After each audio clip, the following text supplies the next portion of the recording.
It is a doubleheader of racing tonight on a Saturday night. First open wheel action as we welcome you into the Velocity Online Racing Series.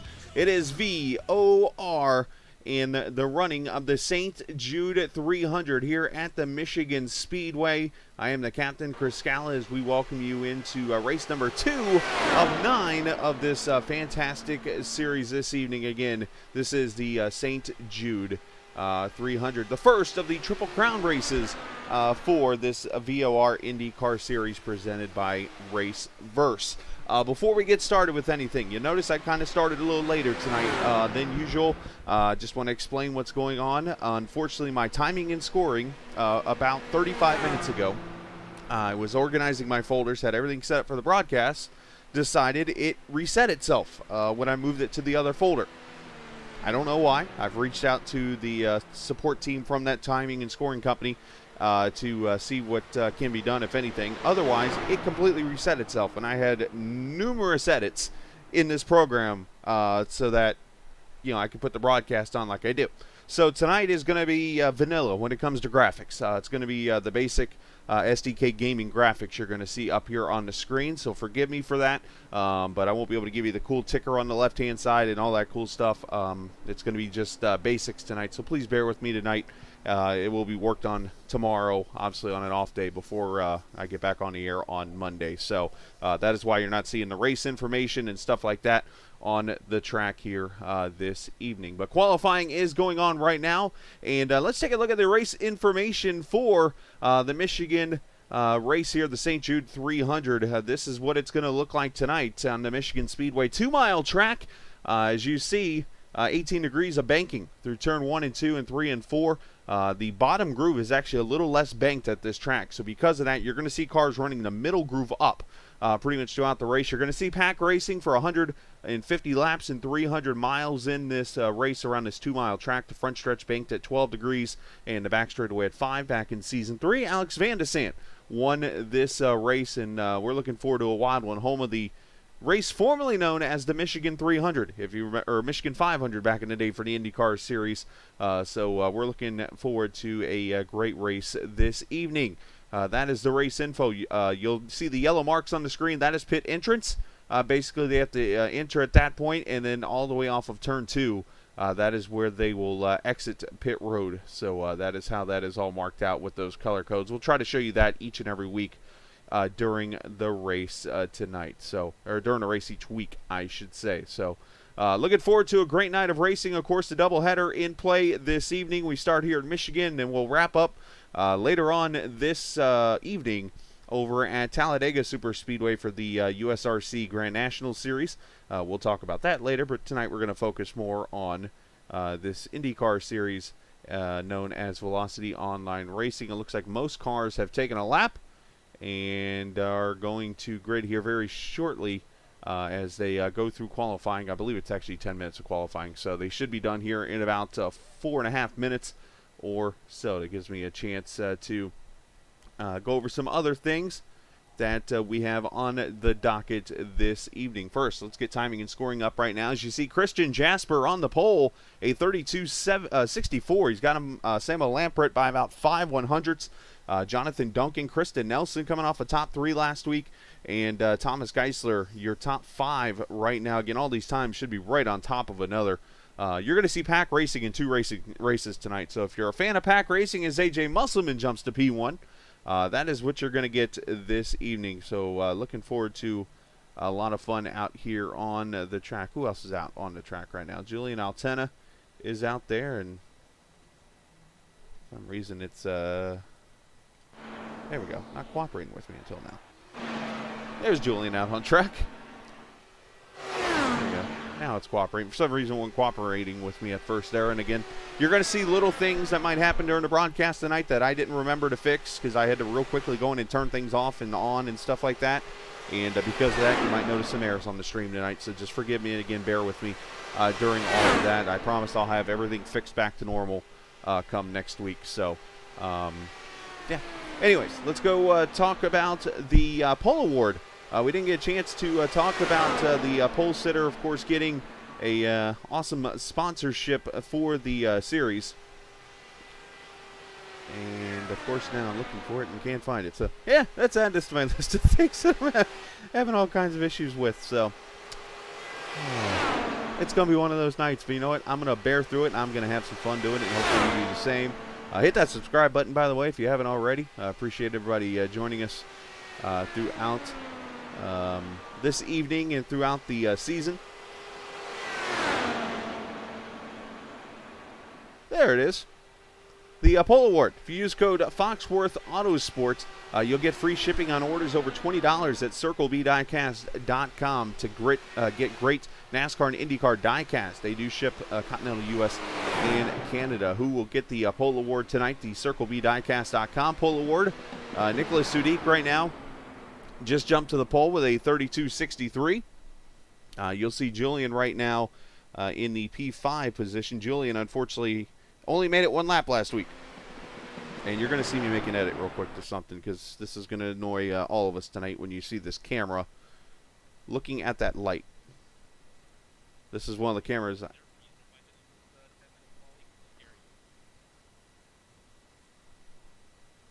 That should work right there. All right. So, with that said, we got that going on tonight, and also announcement that Julian and the guys asked me to take care of their Formula One season. Just ended recently for the Velocity Online guys. That actually ended this past weekend, I believe. And because of that, Season 2 is going to be starting up in a few weeks. The FW31 car is what they use, but if you go to VelocityOnlineRacing.com for a Discord invite, you can be a part of that series coming up next season. As Dakota DeMay goes to the pole this evening. But make sure you go to VelocityOnlineRacing.com, or you can follow VOR on Twitter and get information from there. It's Isaac Morse, P4 with a 32.61. You see all these times pretty much on top of another. Robert Sadler making his return tonight. He missed the first race of the season. He is in with a 32.59. Some pretty good times. Gary Godso is 62. So, as you're seeing a lot of times on top of another here this evening in qualifying. Let's go out here and see who else we got on track. I believe I've covered everything. So we're going to... Oh, how did I... Give me a second. I'm going to make one edit because apparently there's a way, and I got to remember how to do this, where... There we go. That's what's happening. So what was going on is it wouldn't let me click on the driver on my timing and scoring to select them. So now it works. So there we go. As we hit the 10-minute mark, and we will grid for the starting lineup. I'm just going to keep it over on the left-hand side here as they grid. That is going to be your starting lineup for tonight's race here at the Michigan Speedway. Dakota DeMed is going to win the CircleBDiecast.com pole award. Congratulations to Dakota on winning the pole this evening.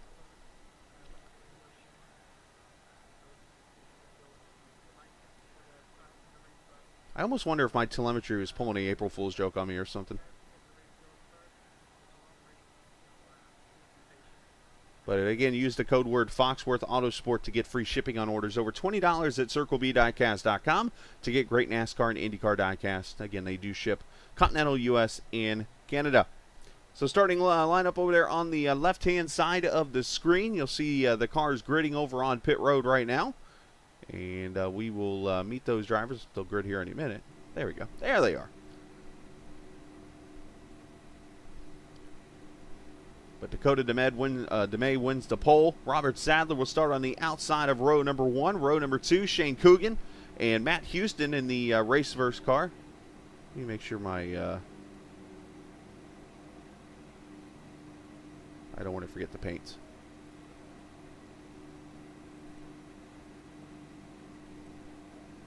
Yep, I didn't even have the paints on, so thankfully I'm going to catch that right now, and all the paints will update real quickly. You'll see that all upload just like that. Isaac Morris will start there in the 5th position at VOR car. Alongside him, Gary Godso in the blue and silver VOR car. Lataco Bell, number 87, and Nicholas Sudik. He'll start alongside Oscar Fredrickson. AJ Musselman will start alongside Christian Jasper. There's Craig Forsyth. And Season 3's winner, Alex Van de Sant, there in the 12th position. Gavin Sanders, Samo Lampret there on row number 7. Last week's winner, I thought I got rid of that. Anyways, Cohen Evans will start next to Julian here it is, Altina. I almost said Altena. Altina is his last name. Antonio Estrada will start next to Kristen Nelson. He'll appear there in a second. Thomas Geisler and Michael Schoenert in row number 10. Tony Patty, Austin Saar, row number 11. Jose Miguel Phillips Vigera will start next to Lewis Woodall.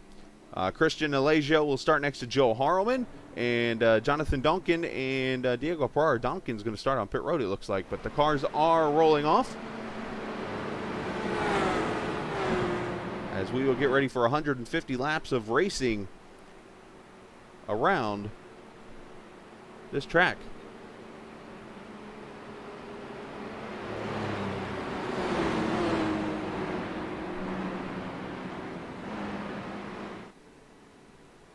Alrighty. I put the instructions in, but apparently it's not going to work. So you're going to see these lights up here on the screen. I have no control of them. Unfortunately, I don't think. I had set it up in the settings to where it wasn't going to show up, but ignore the lights up the top of the screen.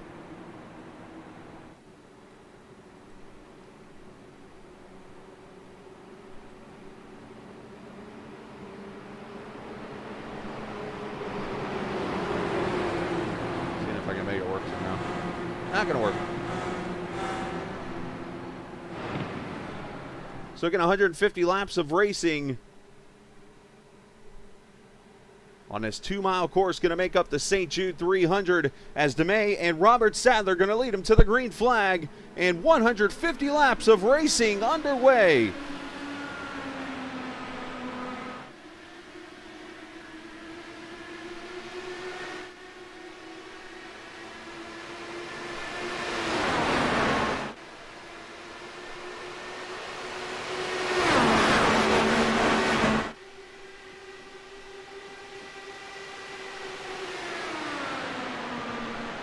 Right off the bat, Shane Coogan going to try to do what he did last week at Homestead. Get out here and lead the first lap.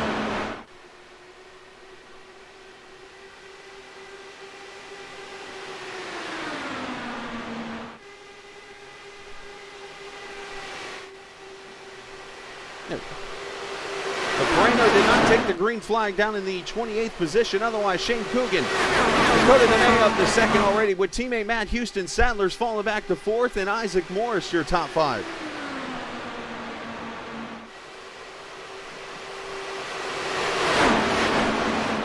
This is what you're going to see mostly tonight. Pack racing, and that's going to be in both races this evening. You're going to see the green over on the left-hand side. When you see that, person gained a spot. When you see the red on the screen, that person lost a spot at that moment.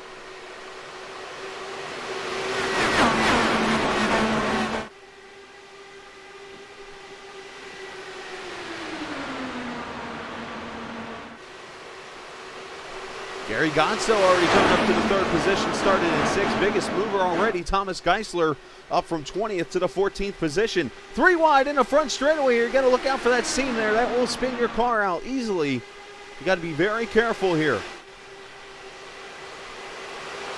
Question is, who wants to lead this race? Because by leading, you're going to take away the least amount of fuel in the cars. When you're in a draft, you can save a little bit of fuel in this race, but these cars do make pretty good fuel mileage when it's all over with. So Coogan continuing to lead there. He's got Dakota DeMay in that orange number 82 car, and then side by side for third is Gary Gonzo on the outside with Matt Houston, that checker number 66, the race first car on the inside.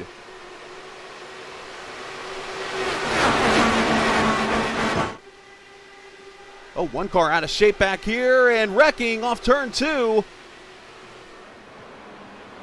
Caution is out. Lewis Woodall's one of the cars. The other one is Thomas Geisler.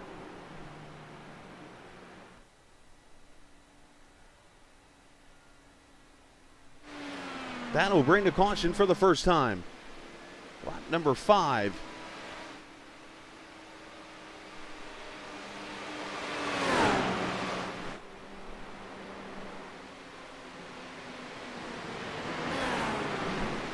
Hard numbers on there. All right, let's go see what happens to these cars, and we'll keep an eye on pit road. Pardon me for that noise. I thought I had that fixed too, but I don't. You just see contact, it looks like off the corner. All right, we're going to do this the new school way, or the old school way tonight, so we don't have to listen to that noise all night. We will just back up.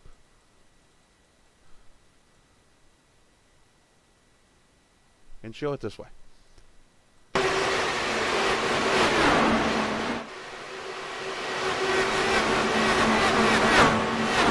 Oh, he looks like a piece of the wall. Geisler got a piece of the wall down in the Woodall, and they both get collected up pretty hard. And that brings out the caution here for the first time this evening. All right, so I'm going to turn the screen off for a quick second and fix something really quickly.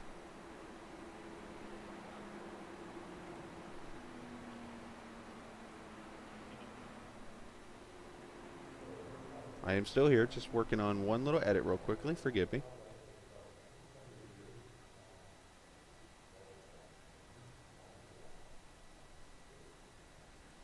Right, we should be good to go now.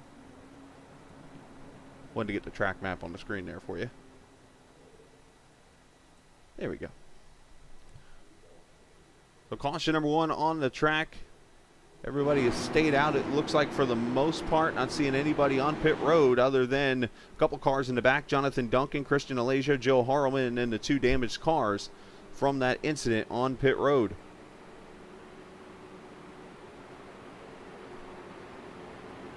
And once again, I do apologize for the issues you're seeing tonight here on the channel. Unfortunately, that ended up bigger than I wanted.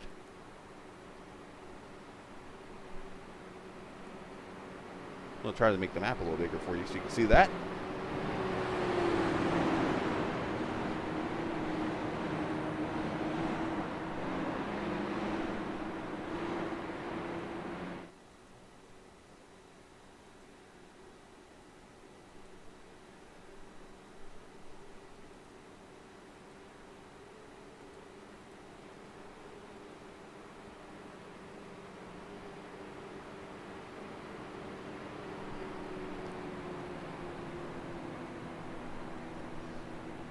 All right, so Dakota going to bring them back to the green flag this time by Shane Coogan, Matt Houston, Gonzo, Sadiq, and Morris, your top 6 on the grid right now.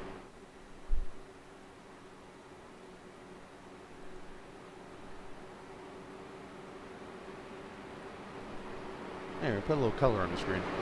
Figure if we're going to have fun with this, we're going to have fun with this.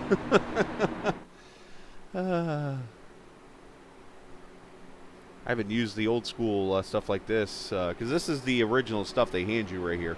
Obviously, I've gone with the more upgraded stuff that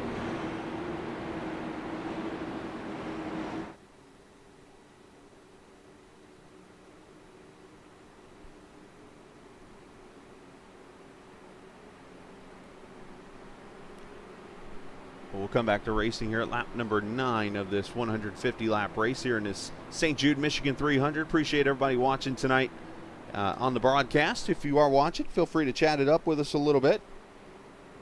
I do enjoy chatting with the viewers and stuff. 14 viewers watching this evening so far. If you guys have any issues or see any issues, please let me know so I can work on it. I am a one-man show.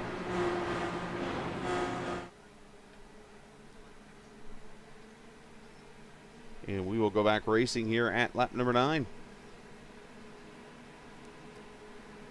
So Woodall looks like going to be out of the race according to telemetry there. We'll go back racing here at lap number 9. Dakota with a pretty good start, and you got to be very careful here because the draft will play a role. If you get out there too far, these cars will bring you right back in.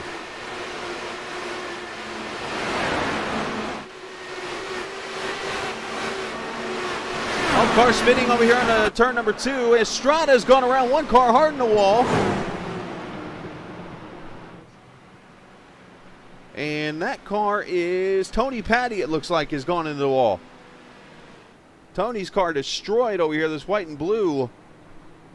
Number 91.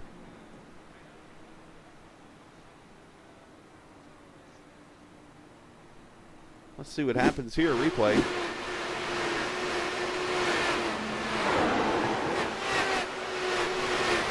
Right there is Estrada going around and then clips the 91 and nobody else gets involved. Watch out for that tire.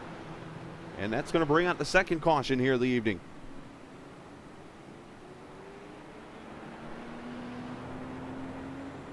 Broken left rear wheel there, so yeah, and might be the end of the night for Estrada.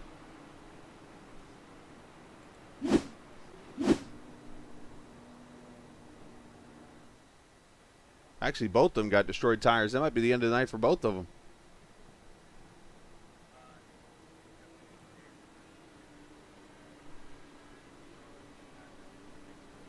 But second caution out on the track. And this allows me to potentially do some more work.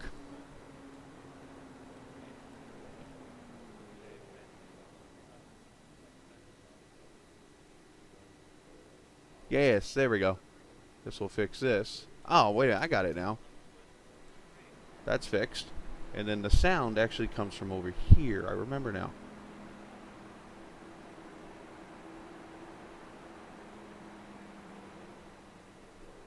So I thought.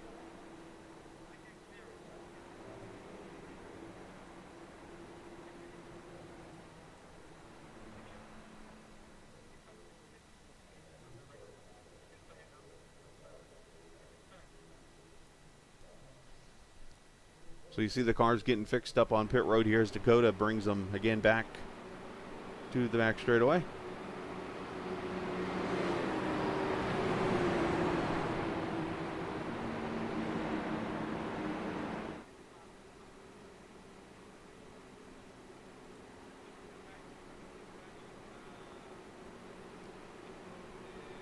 And forgive me being quiet. I am here. I'm just trying to get things edited here a little bit. I'm trying to get that sound out. That's my next goal. I've got the I remember there's a way to turn that sound off so you don't have to hear it.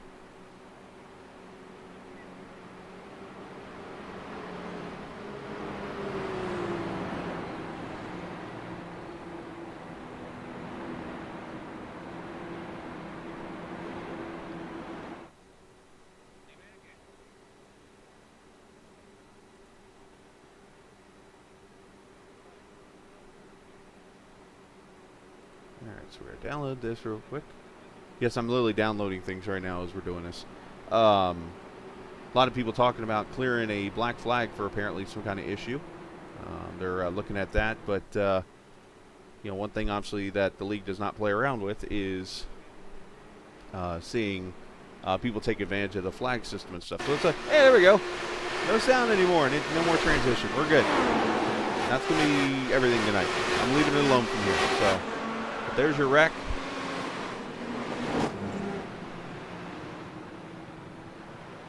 We're going to look at it one more again. And let's go on board with Christian Alejo here, as the wreck's going to happen right up ahead.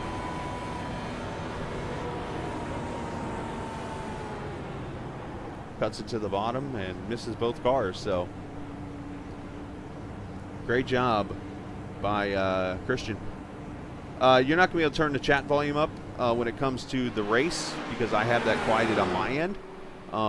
But if you're talking about like me, for instance, or something, then that's on my end also. I have to turn it up. Just let me know what you need to hear. If you're talking about the chat volume in the race, that I have off right now, actually. It's a button that I have. All right, so appreciate you guys being patient with me. We're set to go. I'm leaving the rest of this alone. We're good tonight. I will get this fixed for the weekend, but I do apologize for the inconvenience of those who actually enjoy my graphics. I got to do it all over again. All right, pace car going to pull off with Dakota DeMay up front with Shane Coogan, Matt Houston, Godso Sudik, your top 5. Here we go.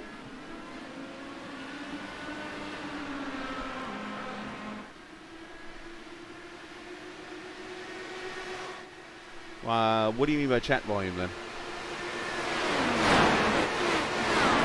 Everybody pretty much single files. They'll just work the draft here to get back up into the pack. The 91 of Tony Patty back on the track, 2 laps down right now.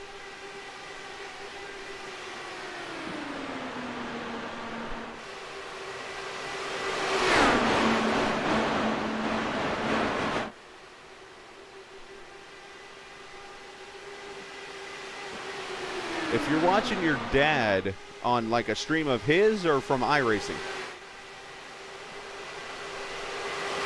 Gary Gonzo going to the front. The Donald Davidson of iRacing IndyCar. Leading this race over Shane Coogan. Dakota's there in third now. Houston and Sudik, your top 5.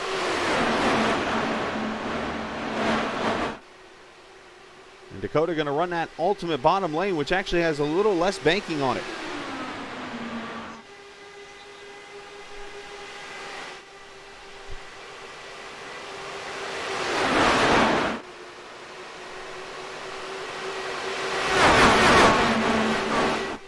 Fastest lap just ran by Julian Altina, back in the 11th position. That just tells you how this draft is working right now. It's kind of like you're going to see at Talladega after this broadcast. Everybody, we're going to be just all drafting all night.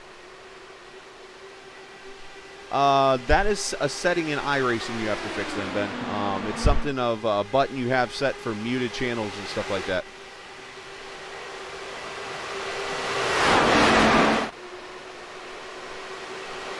About car sitting here in this line back.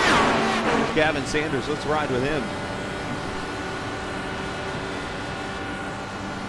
Yeah, I forgot that took longer. That's not going to be it.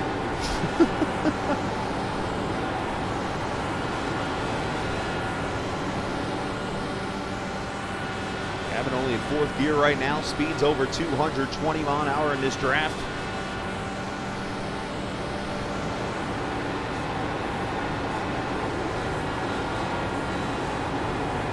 Kind of burping the throttle a little bit there, and that's more because the dirty air that is going around this car. See Gary and Dakota swapping the lead out again. 3 wide. Look at Alex Van de Sant with a move down there. That Happy Trails Chili Mix mobile. Took him 3 wide there for a quick second.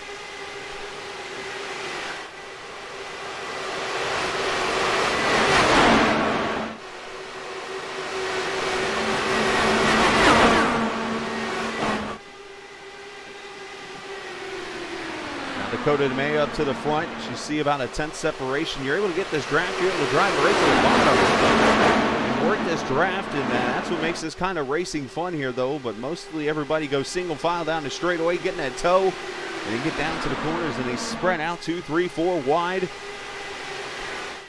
And this is one of those races where if you can survive the incident out there and have a great pit strategy, you could put yourself in the race.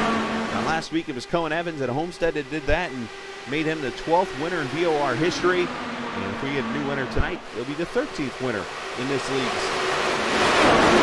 history.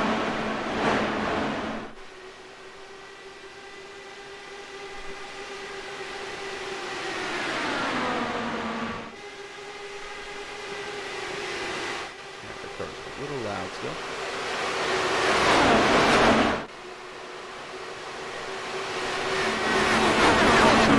A.J. Musselman up in here. Shane Coogan. Sadiq there in that Taco Bell machine.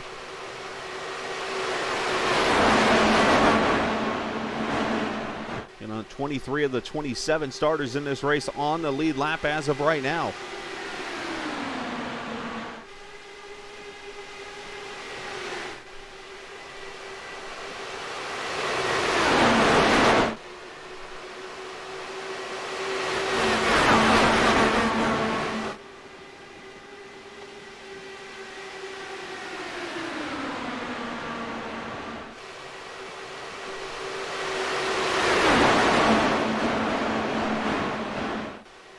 Isaac Morris up to the third position, started in the fifth spot. Biggest mover so far as Robert Sadler's on pit road, and he's got the cone with him.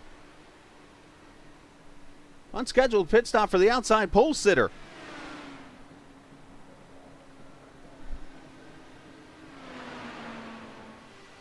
There goes the cone. Hey, it lands on its feet. Look at that. Nice move.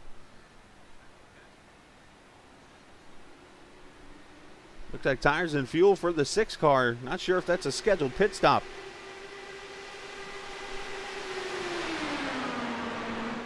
There's Dakota leading. 22 laps in the book already. There's 150.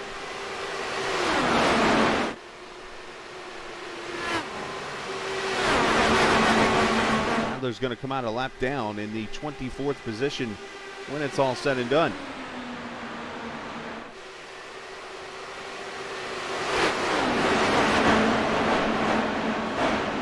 Almost 2 and 3 wide action. Right on board with Van de Sant, the winner from last season here, season 3. If you're in this race, you can win it. Oh, record right in front of Alex. Somebody hard in the wall. It is Julian Altena. Or Altena. Sorry, Julian. Altena's in the wall. And that car is destroyed for a second straight week. Julian Altena is in trouble. Also, Samo Lamprett's involved, and Cohen Evans, last week's winner, has damage.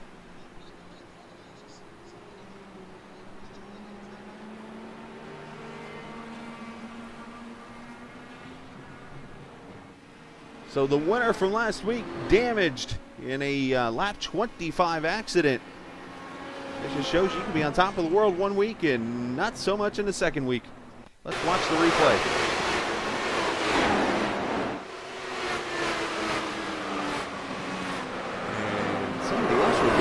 VOR car.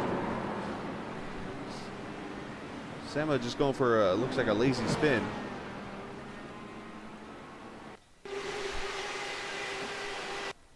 Let's watch it. Let's go up to Julian here. Julian, maybe some contact here with that yellow, and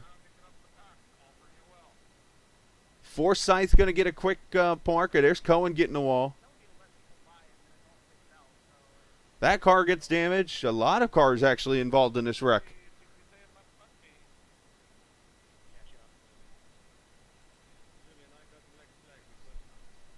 Oh, Oscar Fredrickson's that 12 car right there. So Oscar's involved. I'm trying to see who that white and blue car is right there. I cannot tell who that car is. I'm still learning names and stuff like that out here. So, but that's what brings out the third caution of this race.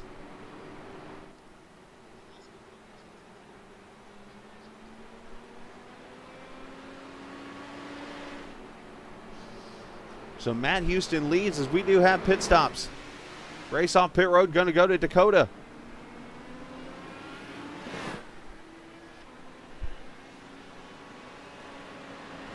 Gavin Sanders going to come out second. There's Sadiq, Isaac Morris. All these cars going to come out and bring them back to the grid. That's actually Morris that came out second here at lap 25. So just a fifth of the distance in, and unfortunately for Julian, he's only completed 24 laps this season in 2 wrecks. Let's see if Cohen is done. He might end up being done tonight, and unfortunate for the winner of last week's Homestead race. But caution number 3 out here in the St. Jude, Michigan 300.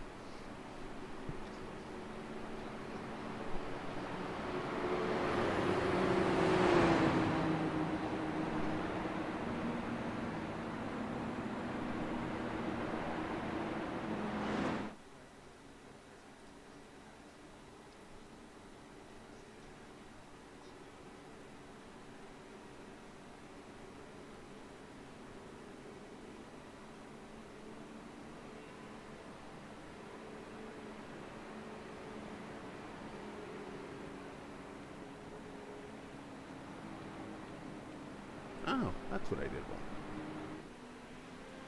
I'm going to fix the stoplight issue right now.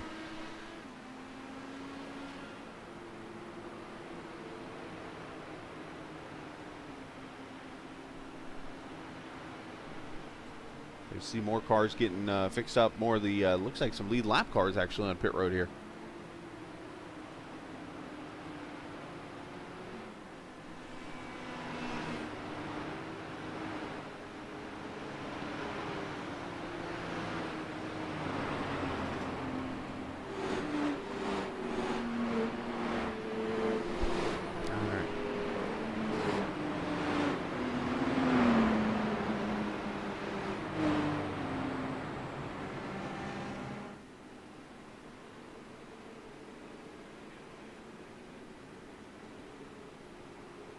So again, caution out for the third time this evening here, lap number 25 for those keeping track at home.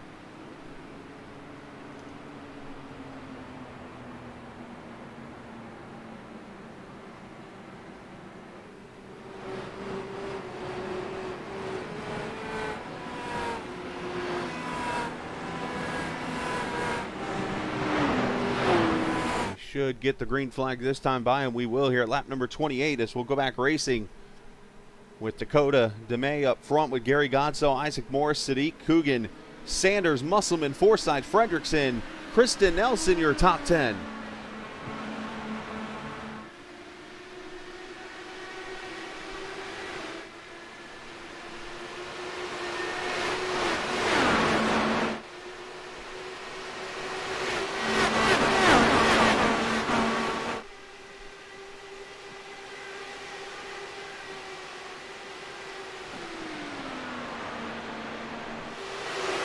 And Julian back on pit road as, I don't know what's going on there.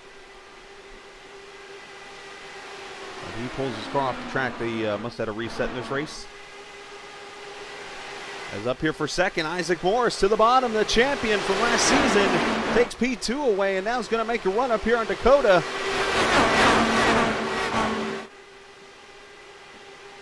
As the VOR team looking pretty solid this evening. Cohen Evans has just left pit road. At least that's what it's telling me. There's the 37 rolling out on pit road. He will be some 5 laps down now as they cross the line and Isaac Morris goes to the front. I mentioned earlier, lap times around here at about 35 seconds. There's Cohen coming off pit road, so he'll rejoin his pack. Unfortunately, he will not be winning this race. And we got a big wreck, I believe. No, maybe not. Or people blinking out or something here. Apparently we got people blinking out or something going on. But we lost Gary Godso, we've lost Fredrickson, we lost Vigera. Something is going on. Julian, I'm not even in Discord right now. To be honest with you, I don't think I am.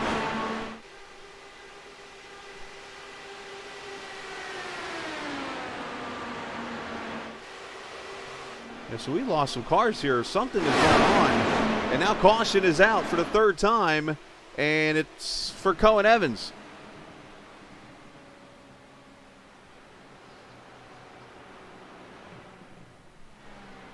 Some weird stuff kind of going on here. And caution will come out. I want to jump into... Did we have people fall out? No, I don't see anybody falling out yet, so something is going on. But anyways, let's see what happens to Cohen.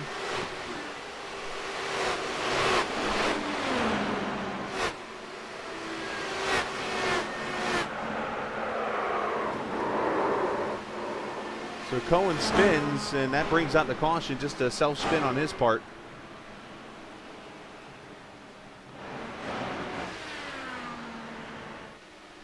So apparently they are blinking out or something. I don't know what's going on here.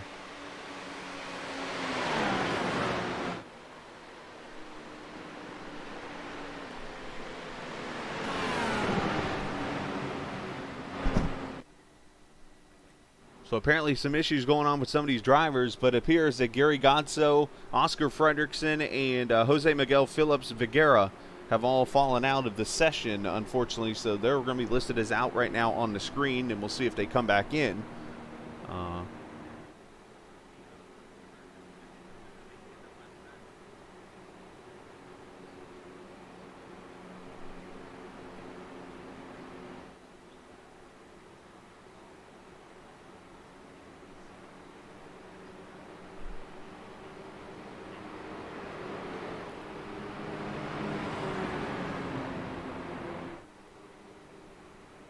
So tough situation here going on. I'm going to jump into Discord now.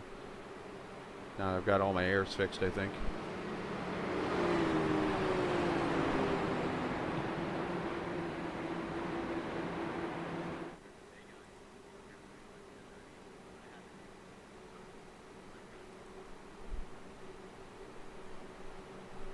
So everybody's having issues tonight. So we got people dropping out of the race. We got my issues going on.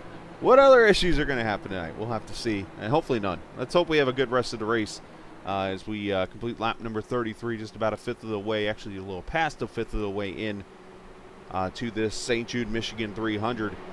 And again, if you're just joining us last week, it was Cohen Evans, who unfortunately is going to be out of this race tonight, that is behind the wall with more issues, unfortunately, on his Okay, we're going to I've extend the been race by to allow somebody the in people that. to join back in. That's Julian Altena, who's joined us here. Julian, been kind of a wild start so far, and you have completed all of 25 laps this season, unfortunately. Crash. Yeah, it is what it is. Yeah, Honestly, it is what it is. I'm really frustrated with how today's but race went. At least I lasted longer than last week, but yeah, I was kind of working my way back up to the front a little bit to kind of get out of the chaos, because I was in the midfield and I didn't want to be there or in the back, so I thought, let's go to the front, and got to the front, and then everybody, I guess, had some frame rate issues in VR as well, because I had some myself. And people were lifting off and even braking at times, and it was really hard to judge, because we have 28 cars in the race here tonight, and so in VR, anytime somebody has a game crash, since they're going to throw a caution for something them. has gone wrong, Like so what's with more than 26 what's cars the or deal with something, that? you have a really low FPS. And, Maybe we should really get hurt rid of the myself guy and, that caused them others the as well, issue. that little incident there. So I just a agree massive with both shame. of those statements. I completed Like me and Gary 25 crashed at the laps same out time. of 217. No, it's like The it's full because season? there's a massive Something people like that that, yeah. disconnected. Yeah, just It's like what disappointing. happened It's all, with Comcast It's all I can say. that last time.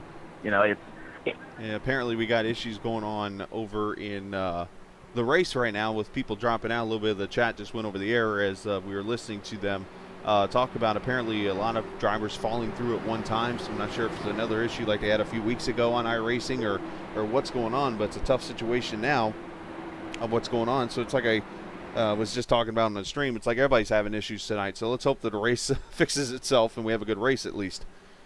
Yeah, I am still a little bit confused about that too, because I was in this waiting room when Gary came into it. He was not very happy, let's keep it that way. Understood. Yeah, so it must have happened when I left the session myself, because I was getting out of VR into getting ready to join you, because there's not much to really do when you're out of the race. So that's what I did, and it must have happened then. So Well, I'm seeing right now 1, 2, 3, 4, 5, 6, 7. I can see 9 spots right now you can gain if you got back in. Those are points where yeah. I'm from. I know. My car is completely messed up. My car is bent 100 degrees to the left. With the steering, is undrivable really at a decent speed.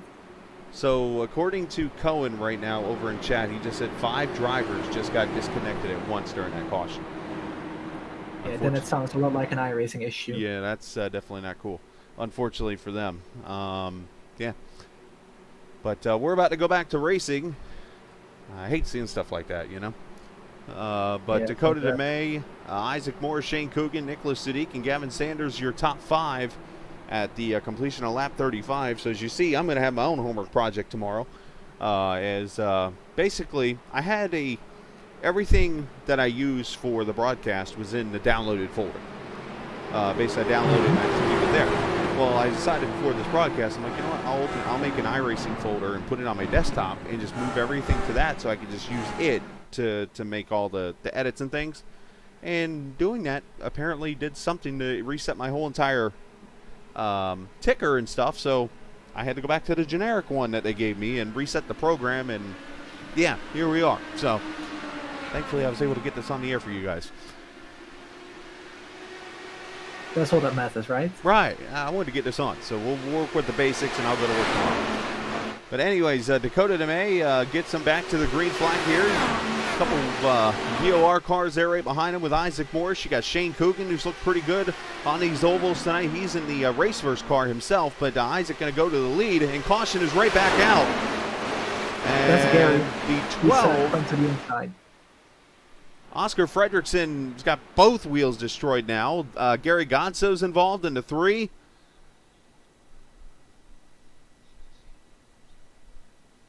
So I have to say, from a team principal kind of standpoint, this hurts to see for my own guys, but just a chaotic start to this St. Jude 300.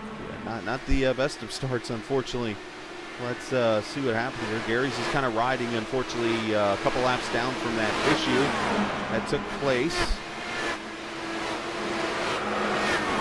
And somebody goes spinning, and Gary, I think, hits the brakes and goes to the inside wall himself. Oscar spun with another car. I'm trying to see who that other car is over there. It was a yellow car. Was it Samo? It might have been Samo Lampret. Let's see. It was Samo, actually, to be exact.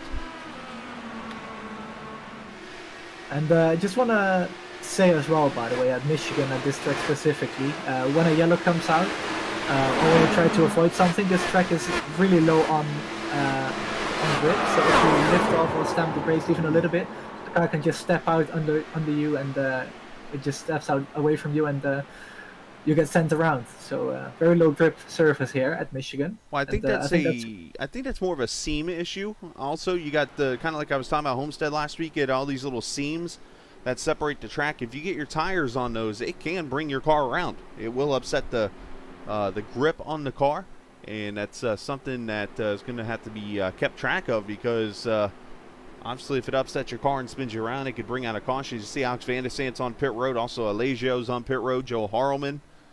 These guys on pit road as we have our, what's this, the 5th caution? Usually I'm able to keep track, but I'm not able to keep track tonight. So 5th caution, I believe, is out right now in this broadcast, in this race.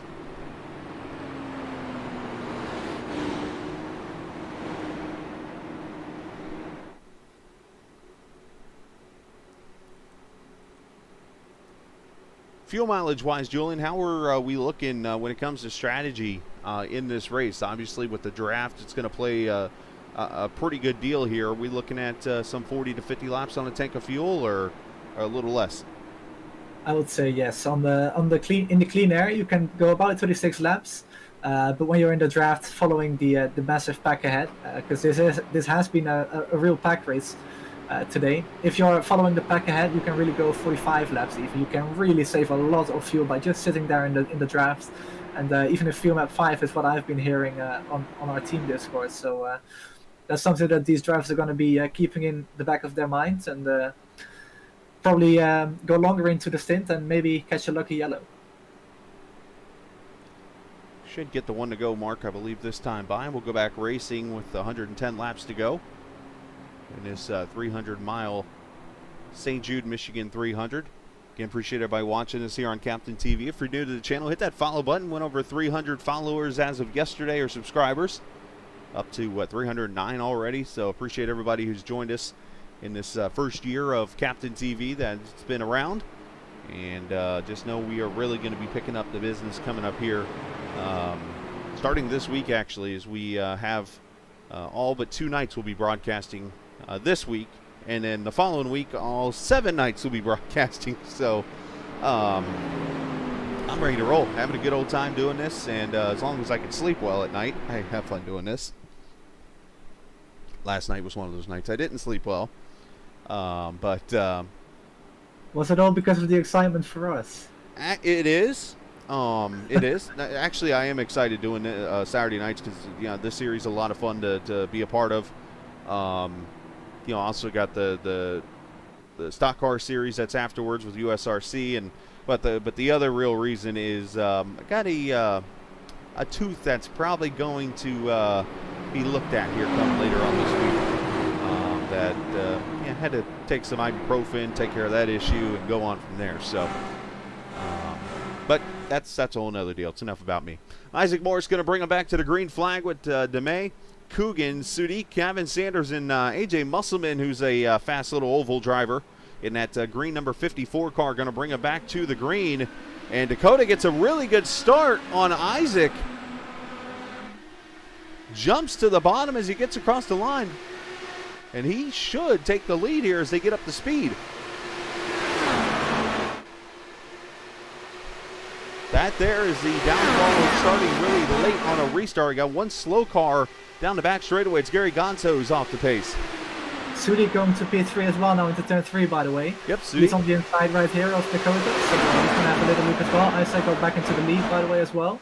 So Isaac's going to lead lap 40 of this race. And Dakota's going to have a look again on the outside. You see Gavin Sanders coming into the picture here. Thought he was going to make a move for third. You see that pink car back there. That is Kristen Nelson looking for the second straight podium finish after last week at Homestead. So Kristen looking pretty good on the ovals. As Dakota goes back to the front here. This is what we're going to see, a whole bunch of racing. Unfortunately, I have no way of counting passes officially and stuff like that until iRacing tells us later. But I'm guessing we're already over 10 lead changes tonight. We're well over that already, I can tell you that much. As the top two is still running side by side here across the start-finish straight. Everybody else is kind of moving to the high line, and that's really the dominant line you want to be here. It's the longest distance you can drive, so you can keep the throttle on it. And really get a lot of momentum onto the backstretch, as Isaac is on the outside now, Dakota on the inside, and there's a lap car on the inside as well. And plus the turbulent air. Let's talk about that a little bit. How much are you feeling out there?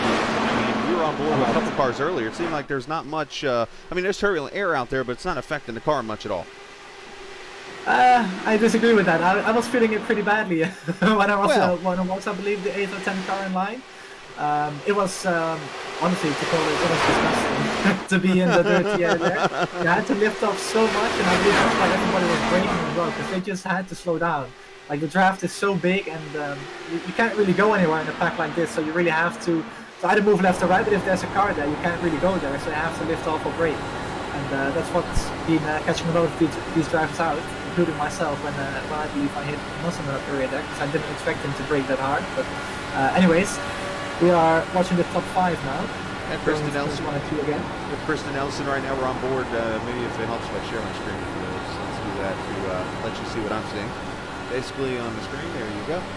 And you see Nelson up to 5th gear down the back straightaway, just kind of running this bottom line right now. Nicholas Sudik up to the 4th position, or 5th position right behind him.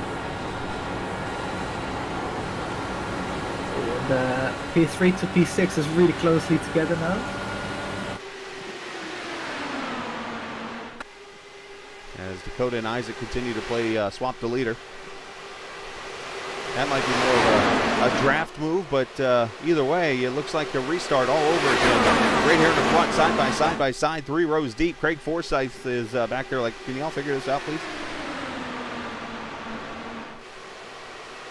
Down into turn 3 and 4.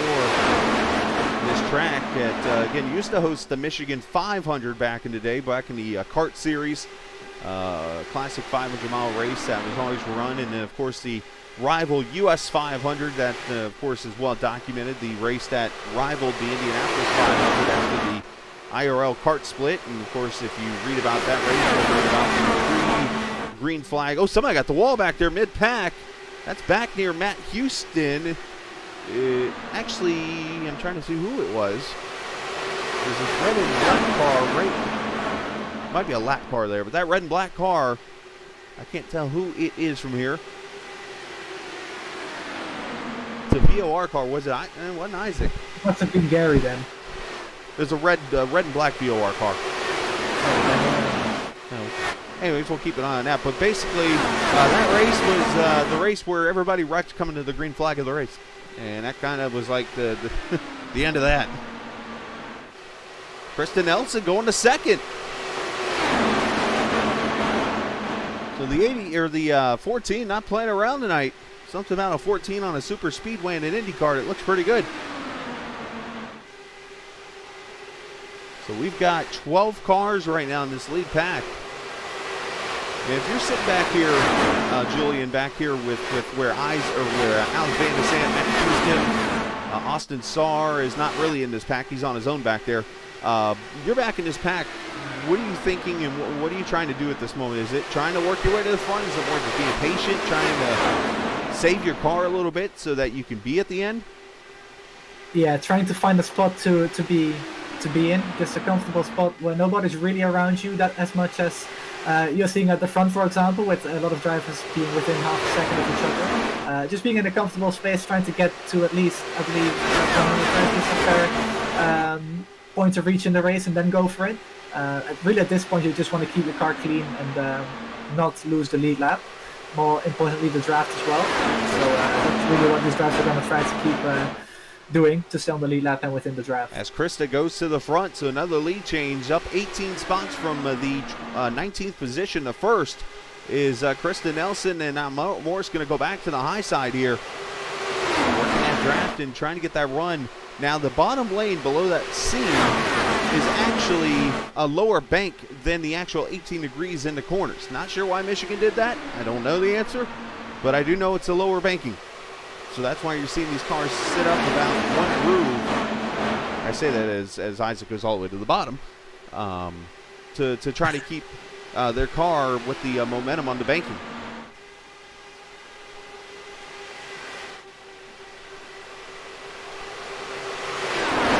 Kristen Nelson, she knows how to move to the front.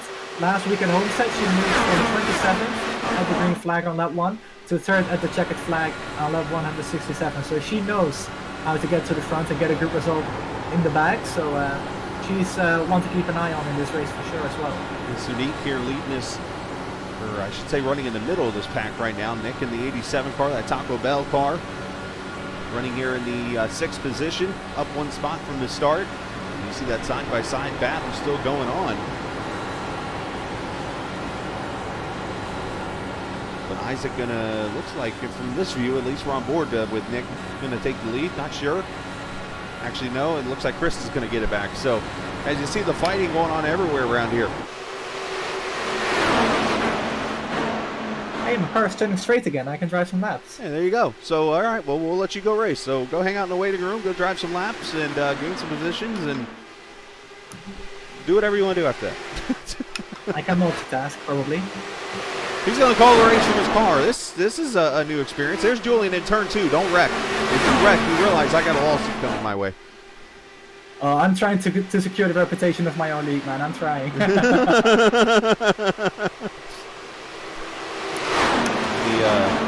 Car off the pace there in the high lane. Trying to see who that is up there. It's the 18 of Thomas Geisler who's back on track as these two continue to fight for who wants to lead. Isaac Morris and Krista Nelson. Dakota DeMay and Shane Coogan there third and fourth. And Sanders, Shadik, and Forsyth, your top 7 right there. As we throw up the old school cam, haven't done this one all night. On board with Craig Forsyth in the player's car. Saw a tweet that reminded me how great the late Greg Moore was. IndyCar racing. It showed a race, I forget what track it was on the tweet, but he was 2 miles an hour faster than the whole entire field in qualifying at that racetrack. It might have been Michigan to be exact. But unfortunately, Greg lost way too soon in one of the worst crashes I've ever seen. As caution is out, we got trouble on the track. Roberts in that? It is Roberts. Looks like Roberts in it. As you mentioned, the 6 of Robert Sadler's got a ripped off nose. And looks like he might be the only car involved in this. Might have just lost the back end out of turn 2. There is a seam there and a bump as well that can really upset the car. We'll go back Almost and hit somebody roll that beautiful beam footage and see what happens.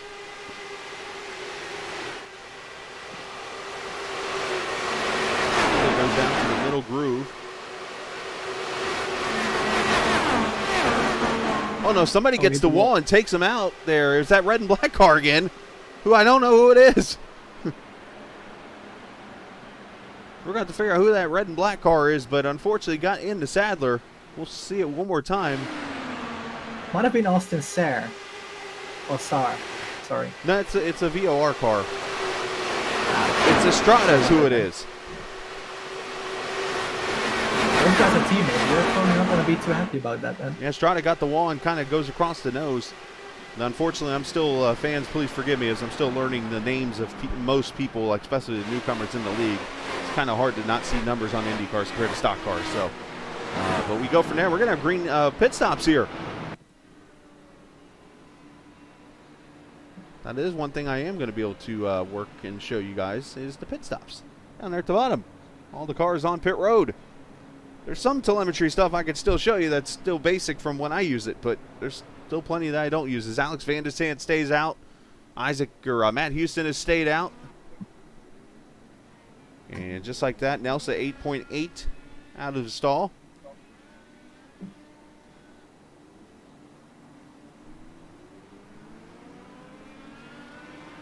There we go, rolling out.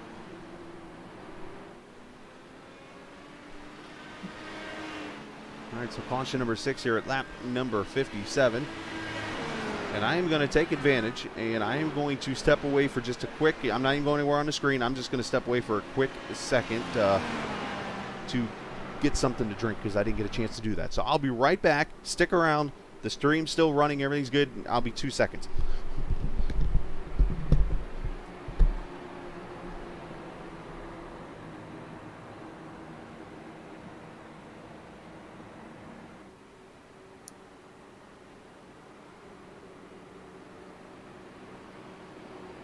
So there's about 87 laps to go. 84 laps, sorry. You can stretch this on the fuel tank. If you save a lot of fuel in the draft, you can make it on one more stop. Although, personally, I do believe there will be at least 2 more yellows in this race. But it is possible to do it on one stop from here, if you really save a lot of fuel in the draft, in the traffic as well. But it will be a strategy for the cars further back in the pack, though. For the leaders, it will be a bit more difficult. All right, look at Julian taking care of business for me. What a guy. What a guy. So I was just talking some strategy. no, nothing wrong with that. So, yeah, basically, long story short, and I'm not trying to beat a dead bush here or make excuses with what happened earlier tonight. So I get on the computer. I usually try to set up at an hour before. I'll get everything ready to go. And at 7 o'clock is when everything took place. And I'm like, uh-oh. So everything's going on. I had dinner in the oven. I was going to eat, get everything set up, ready to go. Dinner's still in the oven right now, and I said, you know what? I'm going to get something to drink at least while I have a quick minute under caution, because I didn't get a chance to do that because I wanted to, again, get everything on the air for everybody tonight. So, yeah, we're good. I'm good now. The most important thing is that you're here. You know what? I'm just happy to be here because, you know what? It's so much fun being in front of, I was talking about this, I forget which race it was. It's like to be in front of all these cool racers, everybody I'm around feels like family. It's like everybody, I can joke around with them, I can talk to them, have a good old time. And, you know, all the viewers who watch each and every league that I broadcast for, they're such a good time. And when you get to see even some leagues that kind of work with each other and stuff and racing and each other's stuff and things, it's like so cool to see, and that part makes me smile because it's like I get to know everybody like family. And that's when I yell at Julian off the air, but you guys don't know that. Anyways, Alex Van der Sant leads him to the green. Matt Houston, Isaac Morris, the lap car of, I think it was Oscar Fredrickson down there. He is a few laps down right now. As a matter of fact, some 9 laps down in this race. Is last season's winner, Alex Van der Sant, going to lead him to the green.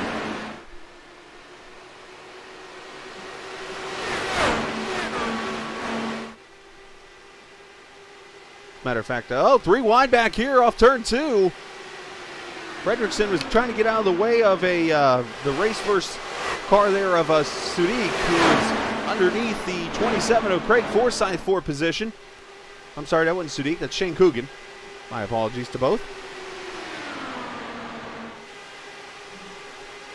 A lot of guys bunched up in the back of the pack, by the way, and don't restart. I actually got a black flag from that, but Well, not too Julian's black important. flagged, apparently. That's why you see him on pit road down in the bottom left corner of the screen. But, yeah, a lot of these cars, all but the top two, pitted at lap 56. And, of course, last week when we saw a pit strategy like this happen, the cars who stayed out ended up not winning the race. So this could be very interesting to see what happens when this is all said and done. But Alex and Matt Houston right now swamping the lead with each other, and you got Isaac Morris. He's the first one to pit at lap 56. So let's put Julian's math to work here. If you go 45 laps on a tank of fuel from the lap 56, 56 and 45 gets you to lap 1. Is it 111 or 101? That's 101. And then from there, actually it is 111, I apologize. And then from there, you go 45 laps from 111, you get to lap 146. So if you save a little fuel, it's possible. it is possible, yes, to save some fuel in the draft, like I mentioned earlier. Just want to correct myself, by the way. There is 90 laps to go from the green flag, at least it was. Right, so well, that would be 45 and 45 if you saved enough under caution. Yes. So basically, you want to sit back here in this pack. You do not want to be out where Matt Houston is right now. Even Van de Sant probably is in trouble. You want to be maybe back here with Shane Coogan, Craig Forsyth, Gavin Sanders, the cars that are drafting off of 8 or 9 other cars in front of them. So it's almost like you want to go full throttle and kind of just ride in the wind. Obviously, put your fuel mixture to what, 4 or 5 probably. Yeah. I think that's what they're trying to do, just save the fuel and try to save as much as possible, go as long as possible as well, and pick up the pieces at the end. So basically the lap number will be 115 or 105. If you get to 105, at that point you'll be able to make it the distance. If you can't make it to 105, well then you're going to be saving a lot of fuel. It's going to be difficult.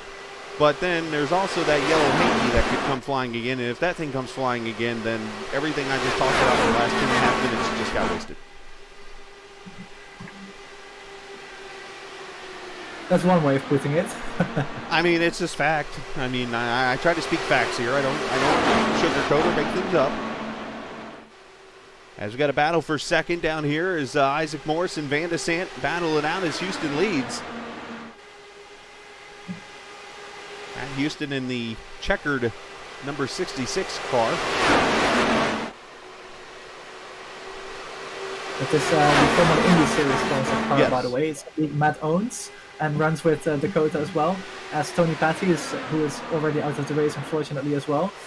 So yeah, that's an interesting project started by them. Yeah, it's basically what they're doing is they're going to run Indy cars on Formula One, or Formula One as I like to call it, and IndyCar circuits. As here comes Krista back up to the front. I know their first, I actually ran in one of the practice races a couple weeks ago at Sebring. I did that actually to learn a little bit about road course racing, and Julian actually gave you some great advice. If you go looking through the files of Captain TV, you'll actually see Watkins Glen race stuff from yesterday that my legs are still paying for after that race. I think I had my throttle pretty much through the floor of this house. I see case 7 out of the race. Unfortunately, I'm not sure who that is, but had a crash. So I'm guessing it's Samuel maybe. Could be wrong, but had a crash, took a shower, and now we're probably watching the stream. So welcome into the stream. Sorry that you wrecked. It is quite warm in Michigan right now, so I think he took a shower and he's back in the paddock now. Yeah, unfortunately, it's got everything in Celsius still on the stream, so I have no clue how hot it really is in Michigan right now. As we see Michael Schoonert is on pit road. Unscheduled pit stop for this Texaco silver car. A couple of his Buzz Lightyear pit crew members down there are kind of having a chat. Not sure what's going on. That's what it looks like. They're wearing suits that look like Buzz Lightyear. So we've got a little bit of a 4-car draft here now, becoming 7 cars here at the turn number 3. Again, one of 3 Triple Crown races that we will hold. This is Michigan, of course, Indianapolis later on in the season. That'll be a 300-miler. And then the Pocono Raceway, correct me, that's a 300-miler also. Yes, they're all 300 miles in length. The Indy and Pocono races are 120 laps. Of course, Michigan is a slightly shorter track at 2 miles. Pocono, Indy being 2.5 miles, by the way, in track length. So that's why this race is slightly longer in lap count, because the track is just a little bit shorter. Now, believe it or not, this track is actually, depending on what car you drive, 2 miles or actually a little less than 2 miles. And here's how I explain that. NASCAR has their way of measuring a track. IndyCar has their way of measuring a track. And what I mean by that is Texas Motor Speedway, just for an example. NASCAR actually goes off the middle of the track. And when I mean the middle, I mean the middle groove. You go down the middle of the track all the way around. Texas is 1.5 miles. Michigan's 2 miles. If you look closely, when IndyCar runs Texas Motor Speedway, it's like 1.486 miles. Because they use the bottom lane of the track. So Michigan really in an IndyCar is probably the 1.98 something.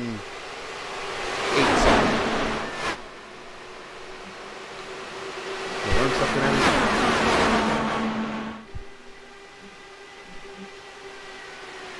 I got him thinking now while he's in the car. So Isaac Morris, they're battling for the lead. As you see, Nicholas Sadiq there has moved up to the 4th position. As Van de Sant and Houston continue to play swap the lead with each other. Unfortunately, the Mario Kart strategy that you see them working on each other does not work in iRacing, where you can swap and continue going faster and save fuel at the same time. So here we are, 3 laps from the halfway mark. Pack kind of getting spread out now, as some cars trying to save fuel, maybe running a little bit of a different mixture. And then other cars kind of going full tilt, maybe knowing that they won't make it to the finish. And we'll go ahead and make that second pit stop. So while you're in the car there, out there running, Julian, let me put this strategy in your ear. So if you're going to run for a 2-stopper here to get to the finish, knowing you're not going to get to lap 150 on the tank, do you split that second stint in half and just go, you go 45 and then go, say, 22 or 23 laps in that second stint and split it? Or do you go as far as you can and then just do a short split? Yeah, go as far as you can, hopefully catch a yellow, and then pit on that for a little splash of fuel. Because then you're going to lose way less than when you pit, for example, when you split the strategy in half and you're going to have to pit. Because when you pit around this track, you're just about going to lose a full lap here. We saw at Homestead last week, it was about 1.5 to 2 laps you would lose. Here it's about 1 lap you're going to lose. Oh, caution is out. Throw everything I just said out the window. Like I said, I just wasted 2.5 minutes of talking about strategy. As I believe the caution is for Jonathan Duncan, maybe? I don't see anyone spun over on the map. So ironically, we have a Buzz Lightyear pit crew, and Jonathan Duncan has the Woody from Toy Story pit crew. But let's see what the caution is for. Oh. It was not for Jonathan. He is actually still on pit road. Somebody got a lot of smoke over here in turn 2. That is... Oh, it's... Schooner is who that is. It was the text... Julian, did you just crash? No, my SDK gaming app got the overlay on the screen and I can't see anything right now. It's just black screen with the SDK watermark on it. I'm not going to say anything, but I won't mention which app I use. But anywho, caution is out. Let's see what happens. Oh, Schooner gets loose underneath another car. And did Dakota get him? I think Dakota clipped him. Oh, no, but the tire popped back into place, so he's okay.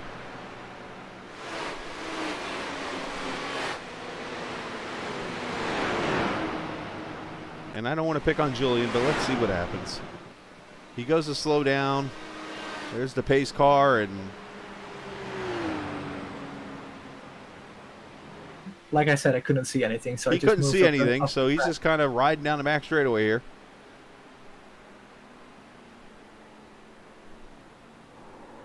Oh, and he just spin. Nice job stopping at least on his end. So no harm, no foul.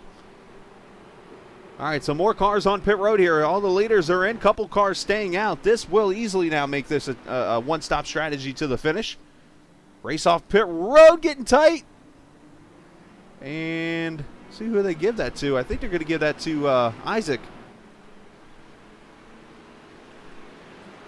So Christian Alesio and Joel Harleman going to stay out here. Not going to say I necessarily agree with that decision, but they know what they're doing. I don't.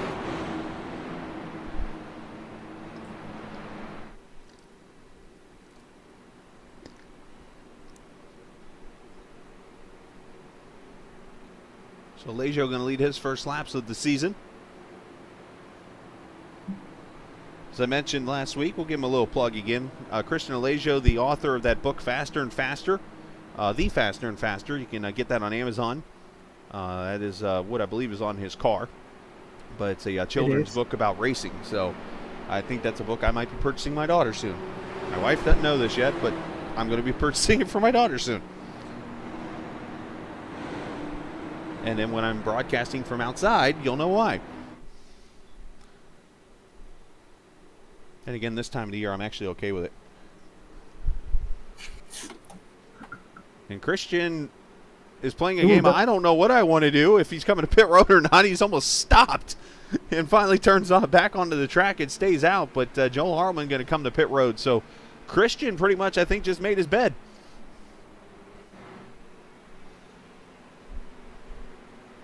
I know parts of, I don't know how it is over where you are, but parts of America, we're at that time of the year where you start the morning off with the heat. You get to the afternoon and the air conditioner's on, and you go to bed with the heat back on. I don't really have the same over here, but... I mean, I'm up in the mountains here, too, where I'm at, so it's like I woke up this morning, it was 34 degrees, which, I mean, it's not terribly cold, but I like it comfortable, so I had the heat on. Got up to like 65, so I turned the AC on because I had it off and air didn't circulate too much in here today. And then when I go back to bed tonight, I'll probably crank the heat back up because I think there's a frost advisory out. So is that 34 Celsius or Fahrenheit? That's Fahrenheit. So we're looking at close to 0 degrees Celsius at night. Because 32 here Fahrenheit is 0 Celsius. Sleeping at 34 Fahrenheit is pretty nice then. It's a little chilly. You might want your jacket and gloves. I mean, how is it when it's 2 degrees Celsius where you are? That's pretty nice, actually. Pretty nice. Sleeping in cold temperatures, yeah. I mean, when I got the blanket okay, with a blanket, yeah. You look like Ralphie from the movie Christmas Story. You probably never heard of that movie. But anyways, green flag's going to come out. Alesio getting the... Well, he's going to check everybody up. That's really That guy dangerous, really got bad. I think everybody's going to be okay, though, but that was really bad. Yeah, that was not good at all. Van de Sant's going to get the lead. Everybody avoids calamity there. But that's going to create 3 wide here down the back straightaway. Matt Houston on the bottom. Gavin Sanders middle. Isaac Morse top.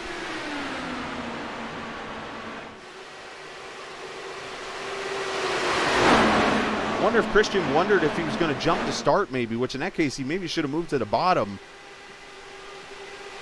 But that's one of those instinct type of moves, and thankfully it just, nobody got involved and everything worked out okay for the most part. Now, I don't have chat on, so I'm pretty sure everybody was like, hey, what was that about? Knowing these guys, they're not going to be too happy about this one. And I hate to say, but this will probably be reviewed after the race. These guys are still going at it side by side for the race lead right now. And here comes Alesio to pit road. Yep, and he might have gotten a black flag for passing the pace car before the green lights came on. Which could be why he stopped, pretty much. So Alesio on pit road. We'll see if he maybe got penalized or something. But we're just past the halfway mark here. Is 80 laps, 160 miles down to the 300 in the St. Jude 300 here at the Michigan Speedway.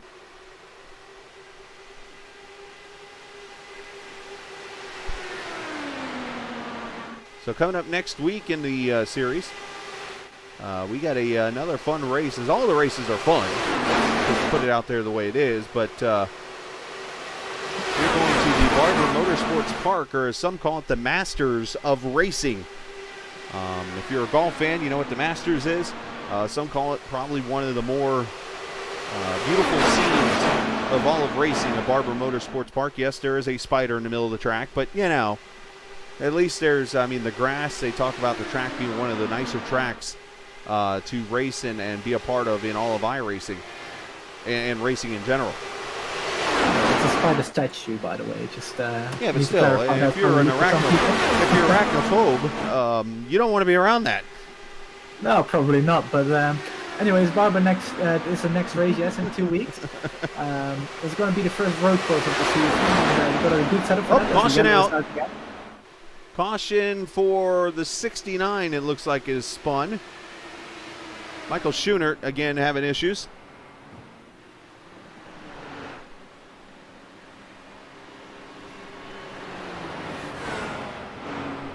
Let's see what happens. Let's roll that beautiful bean footage again. Schoenert having issues again. This time coming off the high groove, goes spinning. He was lucky to get away with that one. That's two he's gotten away with. See, this one maybe a little... Oh, you know what? He got loose off the bottom there. Because he had to go catch the car and then spun it to the bottom. Simple Danny Sullivan 360 and moves on. Well, all that's left for him to do is win the race now. Win. Well, if this was 1985, absolutely. But this is, I want to say, close to the 10th caution of this race here at lap 83. Sean Peachin checking in from Talladega. That's where we're running broadcasting the next race from. He's watching the Michigan race here. He was very impressed with the series last week. He's one that, if I could find a way to talk him into coming over here and running IndyCar, he would probably. Throwing it out there to him while you're listening. AJ Musselman coming to Victory Lane, to pit road with Dakota DeMay, Jose Miguel Phillips Viguera. And I just want to point something out on the strategy as well, by the way. You see these two cars pitting right now. Mm-hmm. If there's one more yellow a little bit later on at around lap 100, I would assume. If you pit then you could make it to the end with some fuel saving. Hey, so, not to cut you off, Julian, but viewers, we have a situation here, and I think it's something we have all seen before, and this happened recently in another series. I believe we have a bathroom break by the 14 right now, as he pulled way out in front of the pace car and is sitting over in turn 3. I'm sorry, this is funny. Well, in another league I broadcast for and help run admin, there weren't a lot of happy people about it. Well, when you gotta go, you gotta go. But anywho, yeah, you mentioned going back, going the distance on strategy. Yeah, so right now you got a little less than 70 laps to go, so it's easily a one-stopper now to get to the finish of this race. So, easily. And everybody has pitted now.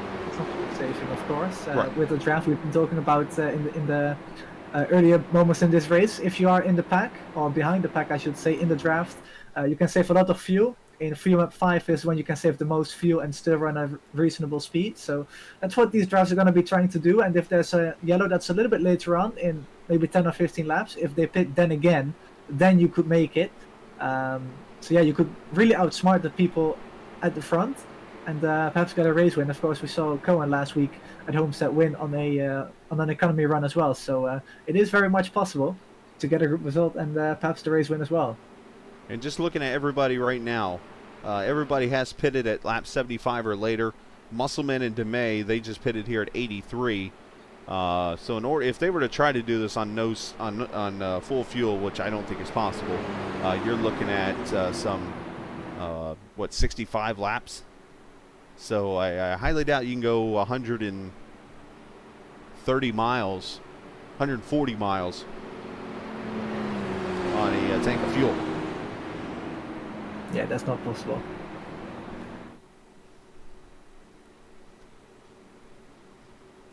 So Houston leads this thing with Isaac Morris as they'll come back to the green flag. Alex Van Desant, Shane Coogan, and Gavin Sanders, your top 5. Krista Nelson with an empty bladder in the 8th position.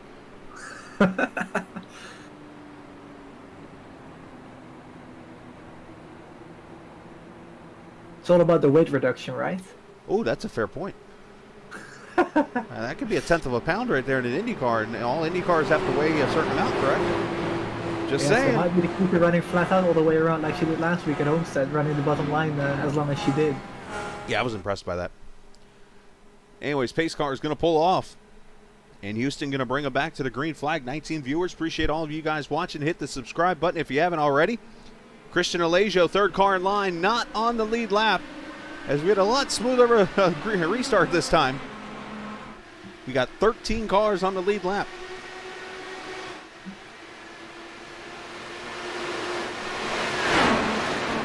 Cool into the bottom line there. And he's got to push up a little bit and has to lift off. And Alex also backs out of it wisely. As Isaac going to go for the lead here on the bottom. Again, that is one thing I've actually SDK gaming about, who's the app I use also. I've actually reached out to him about, hey, see if you could get laps led on the telemetry box so that we could see it. I think that would be a really cool deal to have. Very true. These drivers again going at it hard, and just want to mention as well, Isaac Morris last season drove for Team Race First, Matt's team. He has now moved to the 5150 performance team of Gary Gotzo. Gotzo, of course, the team manager of that team, but he is driving on my team for Team VOR. So Isaac is now basically with us, and he's moved teams in the off season. And I guess it will be a bit of familiar territory for him. Of course, he knows how to race Matt, and Matt knows how to race Isaac, as they've been racing each other over the course of last season as well. Well, I think a lot of these guys know how to race with each other. If you look at some of these names, they all race in this league and other leagues, and so they're used to it. They got familiarity with each other, and I think that helps a lot, no matter what if it's team or what the situation is. So I think that creates a great thing in this series, and it creates a great racing you're seeing here as you look side by side for third with Alex and Shane Coogan. You know, not to mention, you mentioned series. Your Formula One series just wrapped up this past week, and you're going to be doing some recruiting for that series. If you got a quick second, talk a little bit about that, when we'll see races there, what days and stuff like that. So for people who are interested in running a Formula One car out on road courses, how they can do that. Yeah, so we've got the Formula One Grand Prix Championship, as it's officially called. We have that on Fridays at 7 p.m. Eastern US time. So that's the day before the IndyCar series, of course. Next season we are going to be running the 2009 Williams FW31. The schedule is going to be announced in the next couple of days, but we will have around 8 to 10 tracks on the schedule there. So a similar season length to the IndyCar series. Of course, the F1 series is going to be on 4 road courses. I don't think I really needed to clarify that, but just in case, there you go. Wait, Formula One don't run ovals? No, they don't run ovals. They used to back in the 50s. Breaking I believe news. the Indy 500 was actually part of the F1 World Championship back in the day, but right. These days they don't do that anymore, but the racing there is phenomenal as well. Not quite as good as you're seeing here tonight on the Oval of Michigan. This is a giant pack race right now. Completely different track type, of course. I'm just joking about that. But yeah, if you're interested in an F1 league on iRacing, then go to iRacing.com. There is a Discord link for the F1 Discord, as well as the IndyCar Discord, by the way, to join the grid with these guys as well. There you go. Drift has joined us, and Drift is typing one-word sentences over in chat right now. Thanks, Drift. Appreciate you. As Isaac Morse goes back to the lead.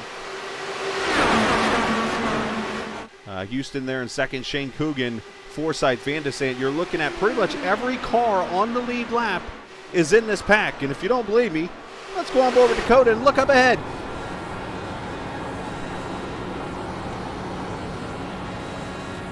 Now, Dakota might be in a little bit of fuel save. Where he's sitting right now on the track, being the last car in this line, no, he'd be running 6th gear probably. He's in 5th right now.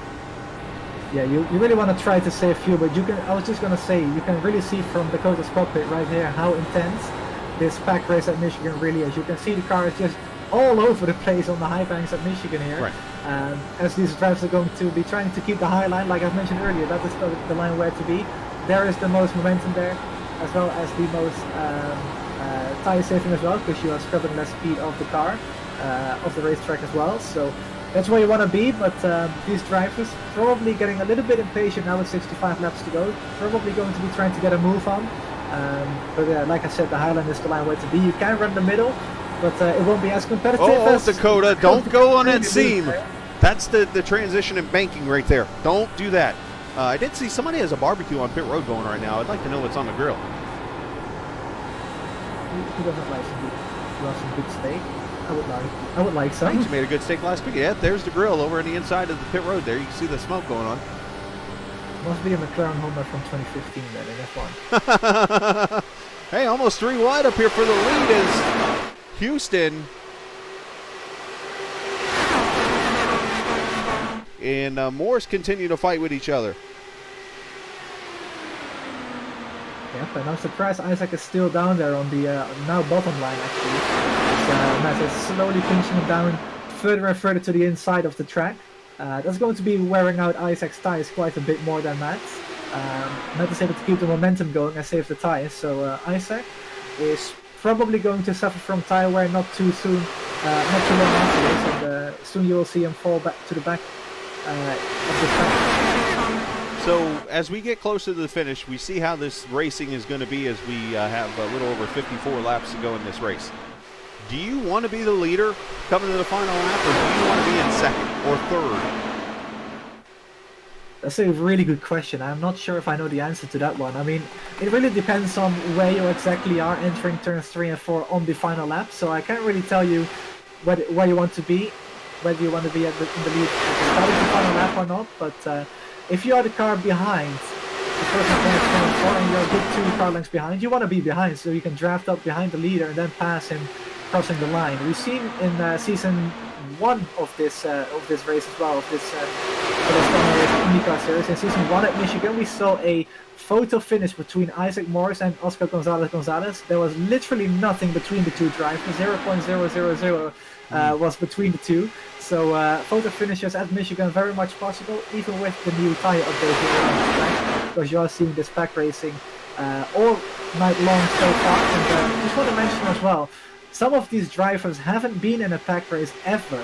Of course, with the new tire model. That's safe to put it.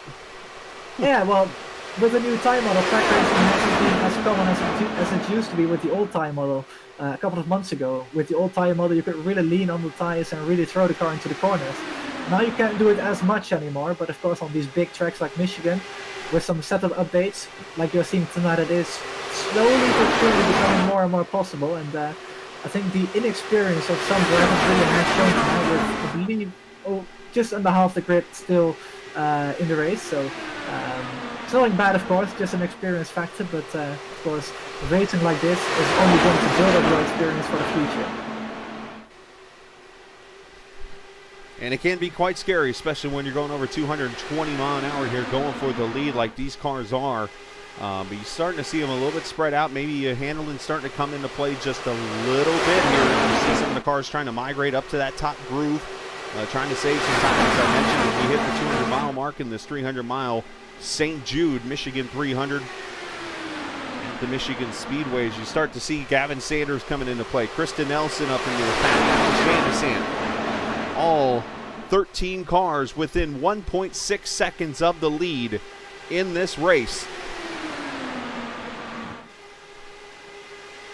There you go, just in the blink of an eye, they passed by the start-finish line. Yeah, it's that quick. And you mentioned you look at some of the old IRL races from back in the day when they ran predominantly ovals. You go back to what Chicagoland Speedway seemed to always have a finish by inches. Texas Motor Speedway had finishes by inches. That's what we're leading to right here at the Michigan Speedway. So make some time. We're in line for, I'm going to go ahead and say 2 good finishes tonight, because we got this race and then we're going to Talladega after this for our second broadcast tonight. So guess what we're going to have? More pack racing. That is the voice of Julian Altena. I about said Altena again.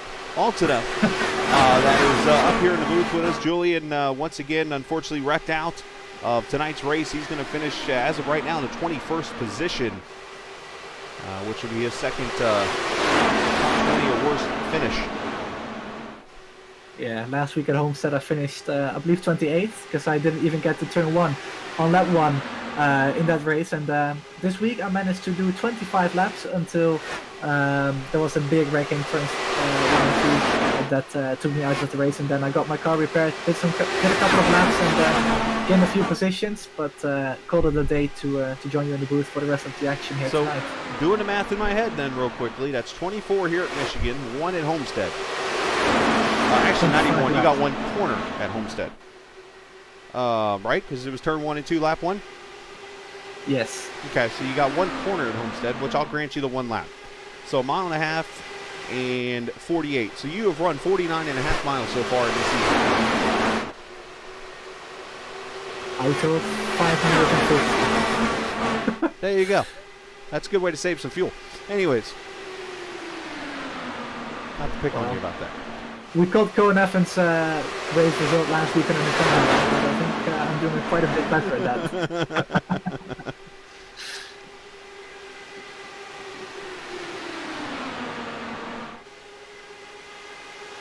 See Forsyth, these guys going by the lap car, and the number 18 of Thomas Geisler. He was involved in the first caution this evening, clipped the wall on the outside and was spinning off turn 2. And that brought out the first caution as these two continue to battle it out for the lead. As I would expect we have had, and this is only counting the start-finish line, that you can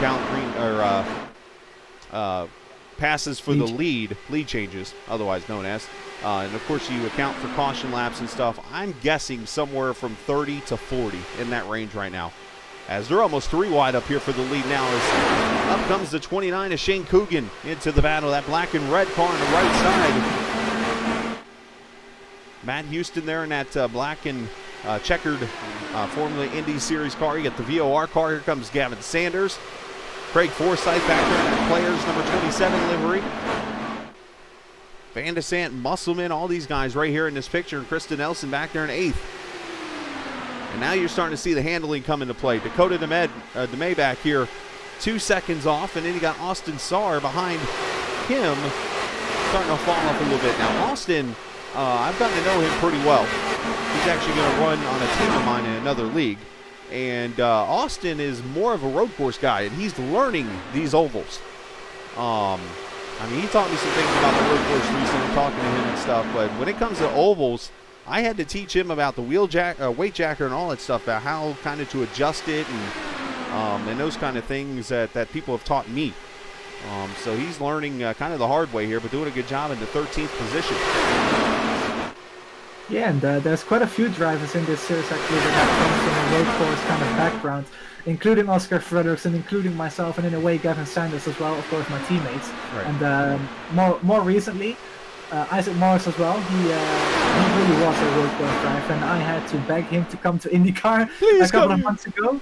Yeah, when we were starting VOR, we were looking for drivers, recruiting people, and I knew Isaac from the F1 games. And I knew that he was a good driver, so I really wanted him in the series. So it took me a while, but in the end, I managed to convince him to join the IndyCar series. And look where he is right now. He won the season championship last season, and he's having a strong chance again this season. Of course, running P2 now. This is only the second race of the season, as he is still trading the lead at Michigan with Matt Houston. But he is in the running for a second straight series title again here. True story about Isaac. Now, I know recently he hasn't been able to do it because he kind of pulled a hammy doing it, or actually climbing his stairs at home. But he actually runs 5 miles before he runs on iRacing. He's a fitness guru. And which is interesting because I think about yesterday, and he was actually the first person I thought about when I got done and finished third. And I went to stand up, and I'm like, oh, my legs. Because it was like right above my kneecaps. I could feel like the sharp pain from me just sitting the way I was, being so focused and tight. I realized afterwards, like, maybe it's a good thing to run that kind of deal before the race. But Joe Harleman is spun on pit road, took the yellow cone. The second cone has been taken out of the evening. Robert Sadler got the first. But Harleman... Yep, I think he's got suspension damage. I'm not entirely certain on that. I can't really see it from the grandstand camera here. Yeah, he definitely has no left front wing. I'm trying to figure out what that acronym is of the racing on his car. I have a feeling I don't want to know.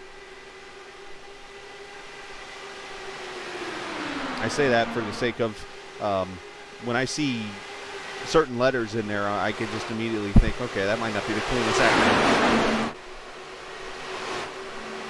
But I could be Let's hope you are. I'm sure I am, but you know, gotta have a little fun with it.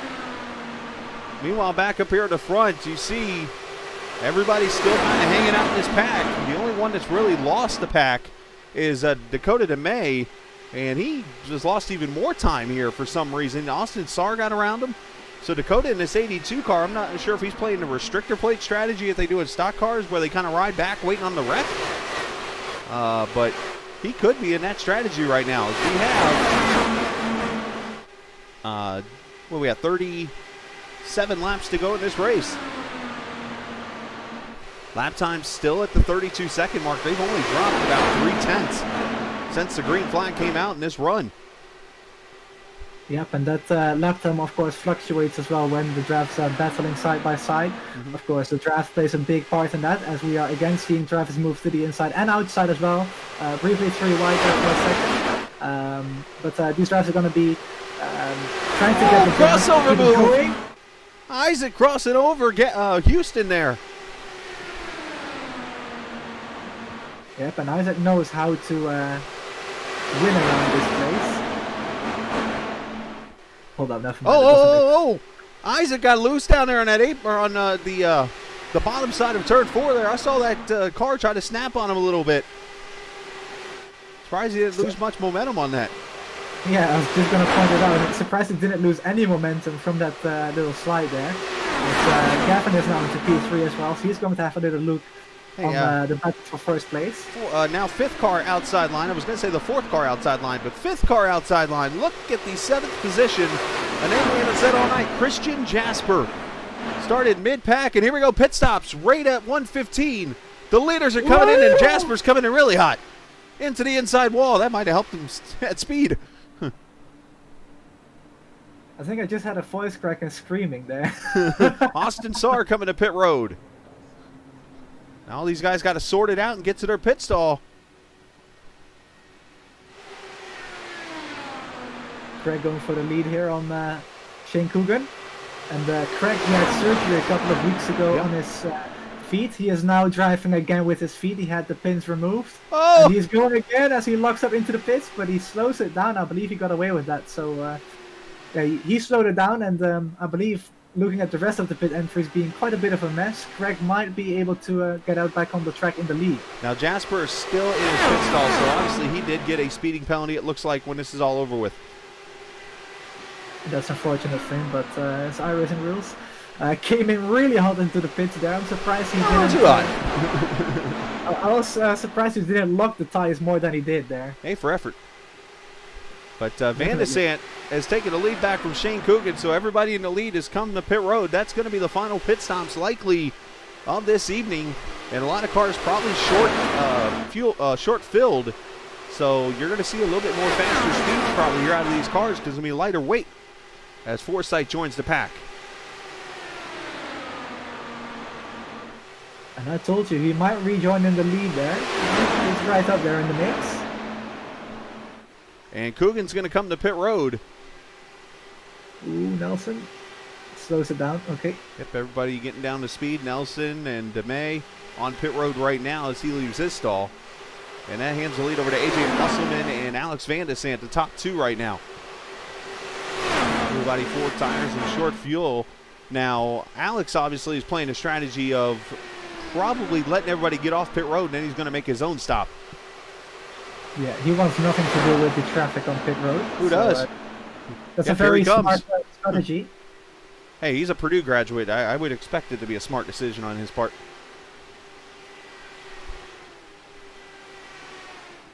Purdue, a pretty popular engineering school in Indiana, in case you didn't know. Also already wondering what you were talking about. Yes, it's a college. All right. Oh, caution. Oh, hey, caution is out, and that is going to put a lot of cars a lap down. Oh, that just changed things a lot. And the caution, I see the 14 is off the pace. Could it be Krista? Yeah, it is Krista Nelson. If Alex can stay... There's going to be 2 cars on the lead lap. This will be really interesting to see if Alex got out of the pits before everybody else passed the start-finish line, because then they will get their lap back. But So it looks I'm like surprised. Krista's coming off pit road, and I wonder if he flips the track here or something. Oh, he gets the grass, and it spins him up the track. You mean she? I don't know, because last week I talked to Krista, and it was a gentleman speaking. So I don't know.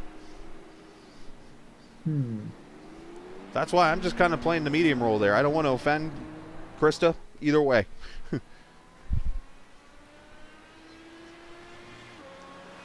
caution comes out, and let's see how this works out now, because you have 2 cars on the lead lap. Alex Van de Sant stayed on the lead lap as he is in turn 1 and 2 right now. And apparently, per chat, the 23 punted somebody in the race, from what I'm seeing. We didn't get to see it, but Joel Harleman, maybe that's where the spin on pit road looked like happened. But here's Musselman on pit road now. So, now correct me if I'm wrong, the rules will be whoever's between Alex and the pace car will get their lap back, correct? Yes, come the time 1 to green, that is the case. So we're any looking lap at... cars, Go ahead. any lap cars directly behind the pace car should get the wave around with 1 lap to green. Then the race leader should be able to get back up behind the pace car and get the race, of course, going through normal race restart procedure. It looks like Gavin Sanders, Craig Forsyth, Shane Coogan, Matt Houston, Isaac Morris, Nicholas Sadiq, Austin Sard, Dakota DeMay. Those 10 cars are sitting between... those 10 cars sit between... Actually, 9. I can't count. 8 cars, actually. Between Alex Van de Sant and the pace car. So we will see 10 cars get back on the lead lap when this restart happens with less than 30 laps to go in this St. Jude, Michigan 300, which has been wild. Reminds me, I need to look outside. Is there a full moon tonight? There's not. It was a couple of days ago, actually. Oh, well, I'm a bit of a nerd with these things.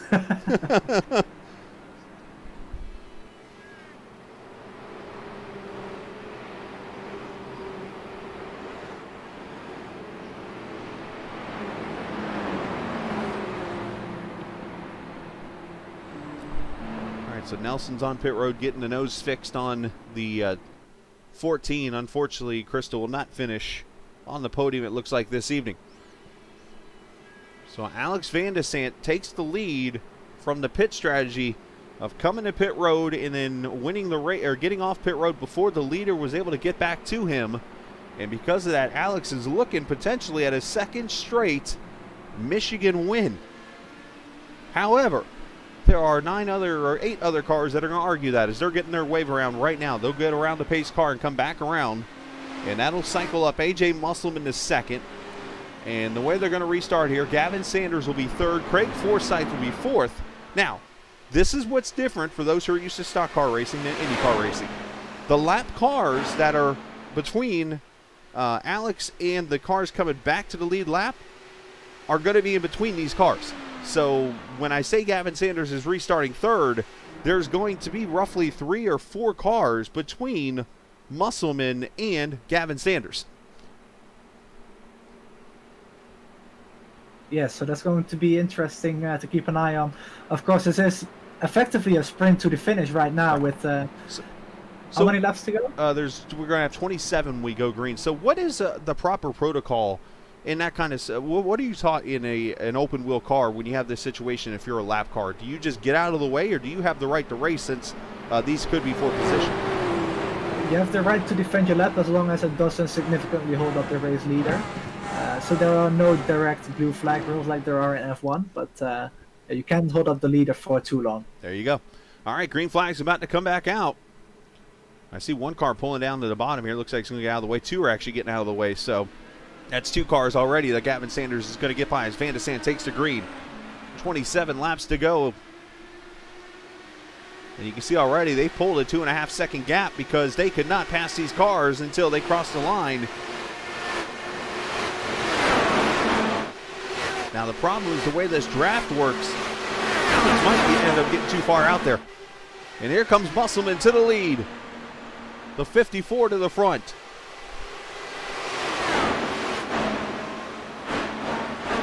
And if these the top 2 are smart, they're going to try to work together instead of battling too hard. Of course, you got 27 laps to go. I would say you could probably work together for about 20, and then the final 7 laps you could really start fighting for the win. Right. And they're probably drafting off each other right now. Yeah. And of course, by doing that, they can pull away from the rest of the pack. So really, they're securing themselves at least a top 2 finish. Right. And here come the Hungry Hounds off of turn 2. Yeah, they're coming. IndyCar version of running from the cops.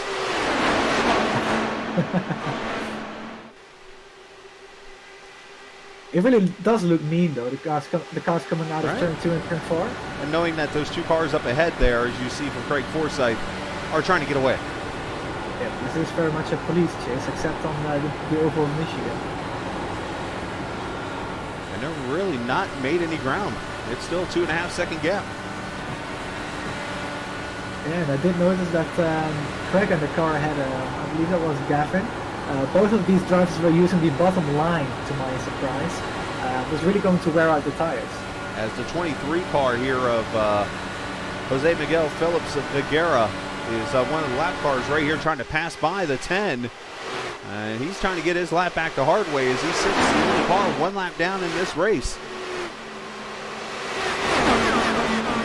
Problem is he's got almost 2.6 seconds to catch these 2, and if it stays this way, you're looking at the race for the win right here between Musselman and Van de Sant.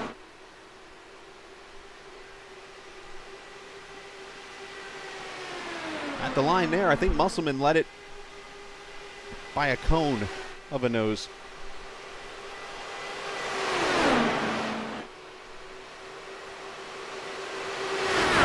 Looking at the lead difference still at about 2.5 seconds right now, as Joe Harrelman makes an unscheduled pit stop. So there's those guys, and then there's these guys. Ooh, that was a bit scary there. One car working its way to the bottom. That's Coogan. Matt Houston is also in this pack.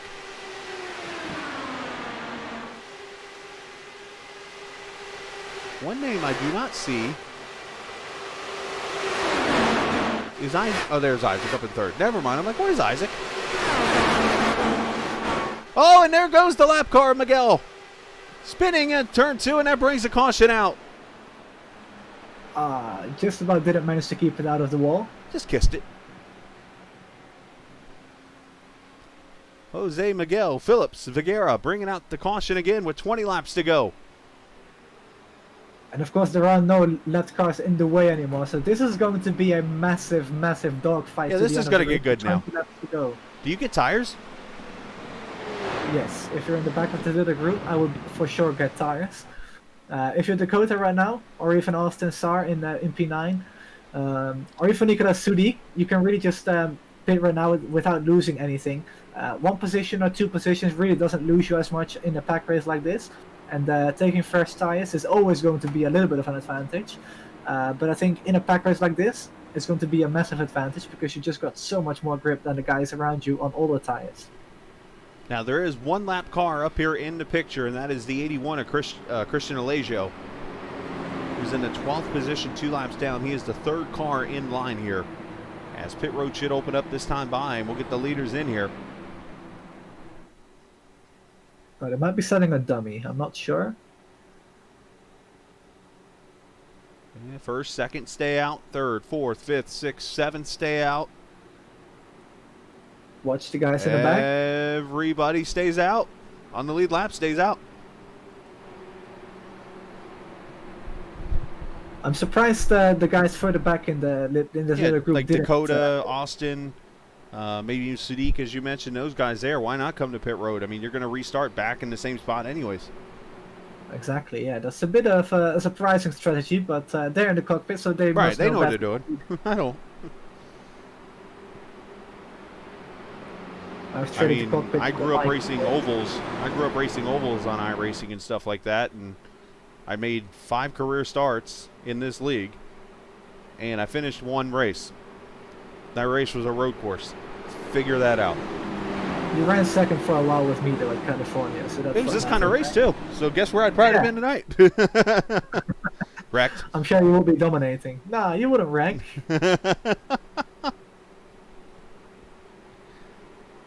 Hey, I was trying to make that 24 look good for Jim. I think he did well. I thought so.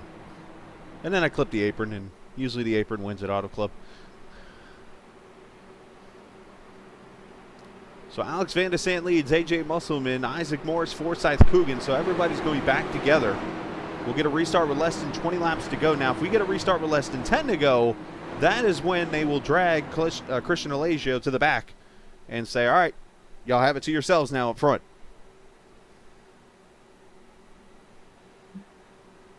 But next week, Barbara Motorsports Park.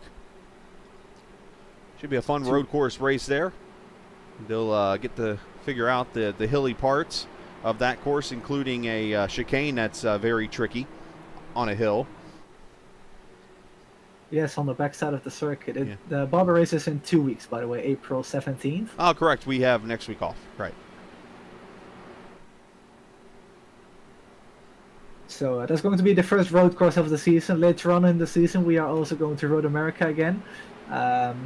Lately, with the new time model, Road America really is a lot of fun. We ran that in the virtual IndyCar series earlier today with my teammates Gavin, Gary, Robert, Oscar, and myself. And I personally didn't really have too great of a race. I mean, I was up at the front, but on the final lap, battling with one of my Dutch friends, Max Janssen, and I was in P3, and then of course did the spin out, as I call it, and spun and dropped down to P5. So not too great of a race for me, but at least Gavin won that one, so that was good. Yeah, that's awesome.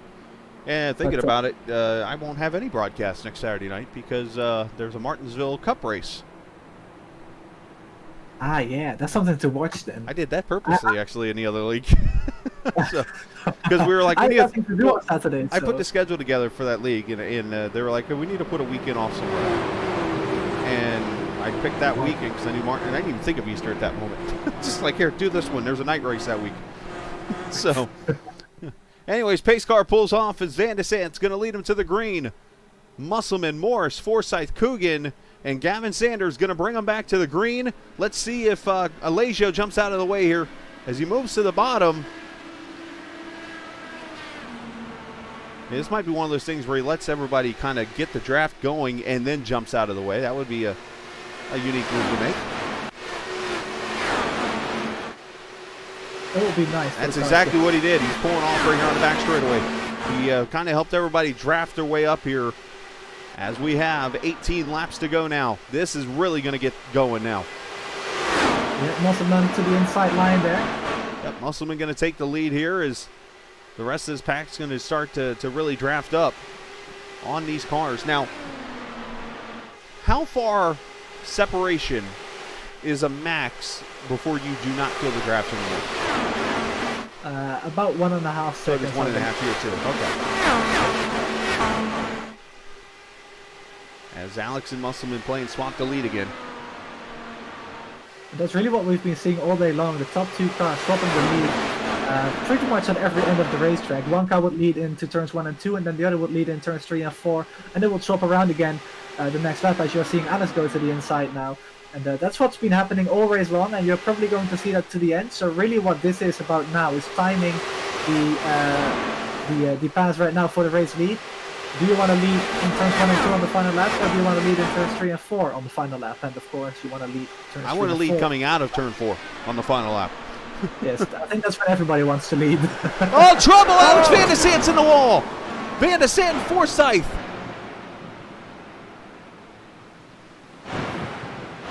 Watch out, everybody else. And that brings the caution out. Now, I was just about to say Sanders ran the fastest lap of the race, but let's see what happens here. I just looked up, and I'm guessing, I hope there wasn't contact between him and Musselman.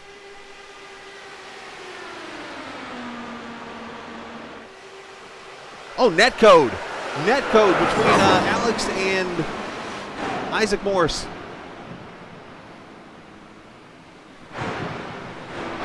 There was a good bit of gap between the two. And for those who don't know what netcode is basically when two computers don't connect with each other, basically. And it creates a space, and yeah. I'll just show it to you in slow-mo here. So you're going to see Alex going to try to come down. Isaac's right there So basically the two computers are in the network are saying they are touching each other there when really there's still 6 feet or 6 inches to a foot of space. And Craig, nowhere to go. Hope his feet are okay. His virtual feet. I was just going to say, I think his real feet are going to be fine, but... Well, I don't know. He might have kicked something for being mad. Well, I did that in the Road America race tonight. I mean, I might or might not have thrown things before. I might or might not know of audio of my father, who was an iRacer for a little bit, of ripping his steering wheel off the wheel for something. How do you do that? Oh, there's audio. That's all I'm going to say. Not for me, but somebody has the audio, and I've heard it plenty of times, and I actually start crying when I laugh so hard because of, one, my dad passed away a couple years ago, so it's, you know, obviously you hear his voice, you think of him, but then you're laughing because it's my dad. But it's I appreciate that. But now he ran out of fuel and pulls his car to his pit stall and slides over his stall by like an inch, and he had to tow back to the pits. And yeah, he pretty much got so mad that the next thing you hear is something just being torn apart, and that was him yanking his wheel off of the desk it was on, apparently, or something. Yeah, I had a similar situation in the TI IndyCar League in Season 1 at the Charlotte Roval. There is plenty of memes around. Robert Sadler, my teammate, he actually made one of those meme videos. I need a meme. Let me see this meme. Okay. Well, obviously, you can't show it here on chat, but I'll have to look for it in the VOR Discord later. I will look it up right now for you. We have a caution anyway. So.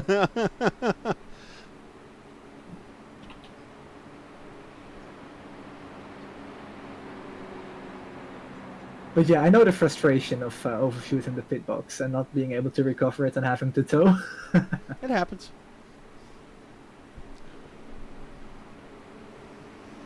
Just like in the TI Truck Series race at Eldora when I hit the pit wall. You ran your first dirt race this week. That you were doing pretty well, and unfortunately somebody slid up into you. But, yeah, well, I was really disappointed with that, but it is what it is. It was an all-star race anyway. It was all for fun. So... But now we're going to have continued fun here. We got, a little over 10 laps to go in this race. And then after this, we'll head over to Talladega Super Speedway. Got some stock car racing coming up next from actually, ironically, a league sponsored by Dakota. It's the Sunset Arctic Games Grand National Series for the league I help admin and league that my dad and I actually found. USRC, they run at, they'll start at 10 o'clock at Talladega. So we go from one pack race to another. I might have to stay up and watch that then. Everybody should stay up and watch. I mean, we got fantastic pack racing all night here. Saturday night. Nobody's got school tomorrow. Nope. Fantastic broadcaster as well, so that helps. Suck up.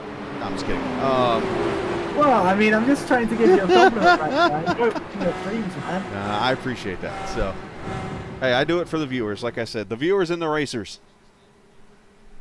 And Craig Forsyth just checked in on Discord saying on chat saying his feet are okay, apparently. All right, got to come back to the green with 12 laps to go. And AJ Musselman, Isaac Morris, Gavin Sanders, Shane Coogan, Matt Houston. 8 cars on the lead lap. Yes, and AJ got a good jump from the restart there, so that's going to help him for probably a half a lap until the draft is going to catch the group back up. But it should be a good result for AJ there. He's in prime position to win this one, I believe, right now. 12 laps to go, of course. Really, it is up to him and now Isaac, of course, as well on the inside there. Where they want to position the car. Do you want to lead in turns 3 and 4 on the final lap, or turns 1 and 2 on the final lap? I think it's got to be 3 and 4, just the way this pack is working. But we'll see what happens here. 11 laps to go. As they say in this kind of racing, if you're on the lead lap, you can win it. Very true statement. Right now you got 6 of these cars in the lead pack right now. Dakota DeMay and Austin Sarr are trying to catch the pack. But right now we got 6 of them right here in the run for the lead as they'll come to 10 laps to go. 20 miles in the St. Jude, Michigan 300 from the Irish Hills. And look at Shane Coogan run the high side in the draft. He's going for it now. The gloves are off. Yeah, I'm pretty sure fuel mixture's at 1 now for everybody.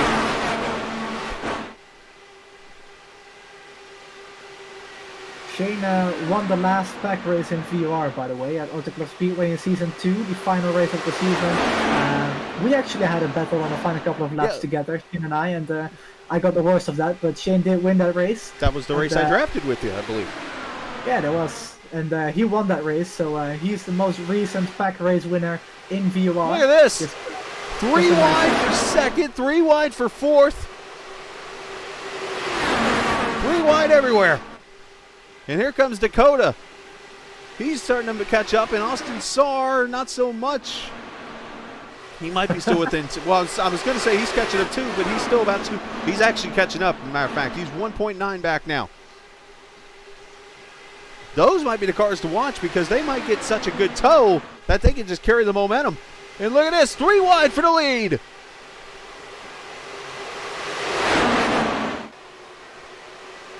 It's going to look like Indianapolis start here in a second.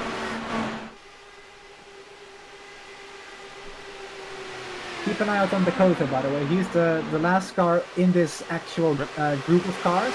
So if there is a wreck, I'm not saying that there will be a wreck, but if there is going to be a wreck, Dakota should be in the best position to take advantage of that. He is the car running in the back of this. As they're again going 3 wide across the start-finish line here, going into turns 1 and 2.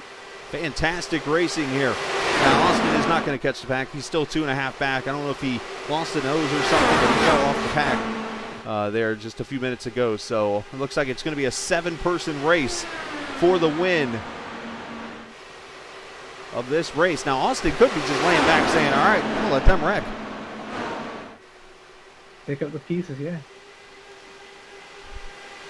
More 3 wide across the line, that time by somebody led that lap.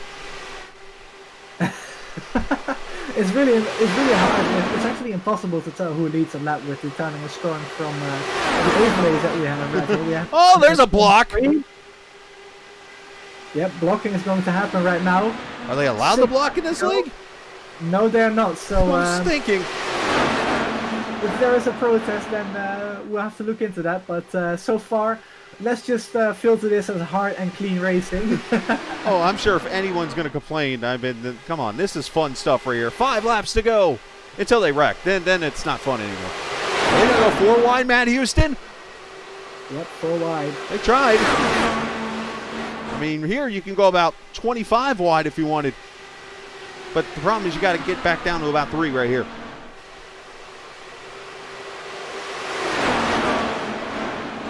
It seems like they have actually kind of rubbered in the inside line there, if that even makes sense with these Indy cars. You see it a lot in these stock cars, and yet I'm basing this off the dirt race that we did. But you really are seeing these drivers using a lot more of the inside line right there. I think we've having a little look there as well, on the first groove there. Austin Saar's got it down to a 2.5 seconds, so he's coming. And they're at the point of no return, I used to call this, back when I broadcasted before Green White Checkers. The point of no return is when you cross the lap, that once a caution comes out, the race is over. So we're at a point of no return now. 4 laps to go, coming to 3 to go. Oh, that got close. Easy, boys. Matt Houston, oh, I thought he was going to stick his nose in there.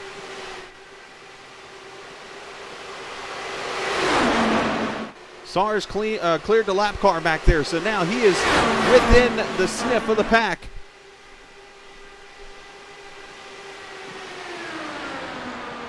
Wide again. Who is going to win this race? You will see it after the ad break. Well done. Well done with the tease. 2 laps to go.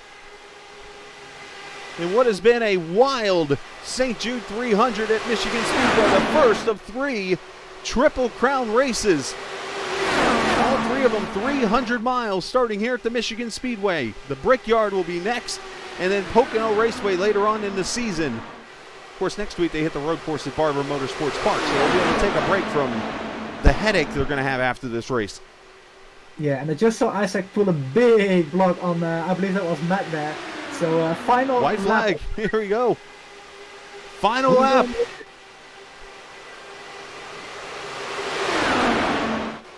That's Coogan down there to the bottom. That's actually Isaac Morris. Coogan leads. They slide up the track. That leaves room for Musselman. He decides to go to the high side. Here comes Sadiq into the picture. He's never won a race here. 3 wide down to turn 3 and 4. They're going to come to the finish. Morris is going to get the lead off turn 4. This race is not over. Morris trying to protect at the line. Isaac Morris wins it. That was with 6,000ths of a second. That race I could call to the finish. Isaac Morris wins it by 6/1000ths of a second. And if you're Nicholas Sadiq, you tell your friends, hey, I lost by 67/1000ths of a second. Oh, great job finishing second. No, I finished 4th. What a finish. Matt Houston, the big loser in the final lap of the race as well, dropping from, I believe, P2 all the way to P5 there in the end. So, bit of a shame for Matt, but I think he'll happily take these points anyway. Yeah. But for Isaac, it is redemption for the Season 1 Michigan race, where he lost out by literally nothing to Oscar Gonzalez. So, congrats to Isaac. And he's actually one of my teammates indirectly on the 5150 performance team, as Isaac literally drives the victory lane. Hang on, park it there. It's like he's practiced this before. Oh, why not? It's a victory lane donuts. Shot for the wall. Oh, he got it. VOR is going to claim that one too. Well, let's get Isaac up here. I'm going to let you go your way. I'm going to go ahead and get these guys up here in the booth. We can talk to our top finishers in the race, if they're even here to talk to. Nobody's in here right now but you and I. Yeah. So I will go then. Thanks everybody for watching the stream, and it's been a pleasure to join you once again in the booth. So thanks for having me, and hopefully I don't have to see you again next week. And that's not to be rude or anything, but I'm hoping to finish a race for once. I will not take that offense one bit. So hey, good luck. Good luck next week, buddy. Julian Altena there, unfortunately finishing out of the race in the 21st position. So you'll see the final results over there on the left-hand side of the screen. Because unfortunately I don't have anything technology-wise to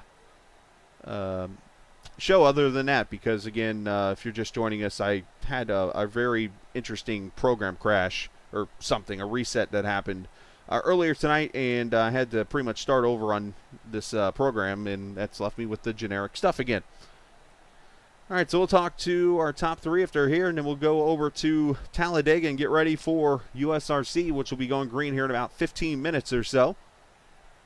I'll take just a quick minute break after we talk here to say goodnight to my wife and daughter, and then come back and broadcast the race. Let's get our let's get the 3rd place finisher. They're all here, so let's get 3rd place AJ Musselman. I believe this is 2nd straight top 2 finish when it's all over with. AJ Musselman, congratulations to you, sir. 3rd place finish for you. Another top 3. Another time talking to you here on the podium. But that finish, you did everything you could do. Is there anything you could have done different? No. I think, well, maybe on the initial restart, I could have maybe launched a little bit later, so the run wasn't quite as good for the 3rd place car. I brought both 2nd and 3rd, with me on the restart there. Then I was playing catch up from there on out. But no, great race overall. I'm really happy with back-to-back podiums to start off the season. How did it feel to get that caution with about 30 laps to go? You guys coming to pit road, and you're the one when it didn't come to pit road until the caution came out, but that made the strategy interesting, got you some track position. Yeah, that was my plan. I love it when plans work out. Week everything worked. They rarely out there do, too. but they worked. Yeah. So using all my good, I hope I'm not using up all my good luck now. But yeah, I was like, you know what? Again, let's do something different. Let's pit here on that one yellow. So I was able to go much longer than everybody else out there. But Dakota, who pitted earlier than he needed to. But yeah, great track position. I jumped from like 10th to 1st, and then I had a nice little battle there with Alex Van de Sant, and it was really sad to see him get net cutted there. Great guy to race with, and I'm sorry that his day ended early. Well, great job on your end. Congratulations on your top 3. Sunshine, so whoever you like to, bud. Yeah, Turn 4 Racing. Any friends and family watching? Really happy with Nick Sadiq's result there in P4. Good rebound from last week, so good day for the team overall. We'll see you at the next race. Absolutely. Sounds good. Barber Motorsports Park next weekend. We'll see you on the road, or 2 weeks from now, I should say. We'll see you on the road course. So nice job to AJ. And let's go get our second place finisher, Shane Coogan. As Shane gets another top 2 finish on a draft track, we'll call it. A pack racing. Shane, we were just talking last time there was a pack race, was back at Auto Club a couple seasons ago, and you won that race, and tonight you fall just 6/1000ths of a second from another win. Yeah, Chris, it was a good one out there. It was a fun race. Wanted to just be there at the end because there's lots of crazy stuff going on early, right. But just tried to kind of take care of our stuff, and last few laps were pretty fun there. Isaac and AJ and everybody up there, we were giving each other good room, so it was fun. I think my only chance was really to take the inside going into 3 on that last lap, and Isaac did a hell of a job, keeping his nose in there. So overall fun race. Yeah, I was going to say, was there anything you could have done different? Because obviously Isaac made the move there inside on turn 3 and 4. Yep. And that's kind of what put you in that spot. But, I mean, you almost got it back with the draft. Almost got it back. It's a really tough it's a tough one here because if you stay low too much and kind of overheat your tires, you can start sliding around. Mm-hmm. So I think he was just getting around a little bit better down there, and he managed to make that work a little bit better. But yeah, I think that's really it. You got to be able to get around people on the inside and hold it down there, and almost made it work around the outside, but not this time. But good run overall for the guys, and just shout out to Race First. It's good to have a good run with the Race First livery, and Matt and Dakota and Thomas, my teammates, and also we got Sunset Arctic Games, Dakota's company, and Western Waves, which is my music business on the side. So good to get a good result after Homestead. I think we had probably one of the faster runs at Homestead, but the strategy kind of bit us. But good to get a top 2 here. Well, great job this evening. Send shout out to whoever you like to. Shout outs to any friends, family watching. Shout out to my brother Tyler. Sometimes he joins in too in races, which is cool. Again, teammates Matt, Dakota, Thomas, and Race First, Sunset Arctic, obviously. And thanks, Chris, for doing the broadcast too. Appreciate it. Absolutely, no sweat. Appreciate it, Shane, and we will talk in 2 weeks. Cool, sounds good. Thanks, Chris. Absolutely, Shane Coogan there, second place finish for him. Let me go back to the right channel here as I'm trying to multitask a little bit. And let's go get our winner, Isaac Morris, and bring him up here to victory lane as Isaac gets the first win of the season for the champ. As you get back to victory lane in a wild finish. Talk about setting yourself up on that final lap as you came through 3 and 4, got to that low line, and was able to sneak your way up to the front. To be honest, Chris, after turn 2, I thought that was it because Shane had such an excellent run on me out of 2.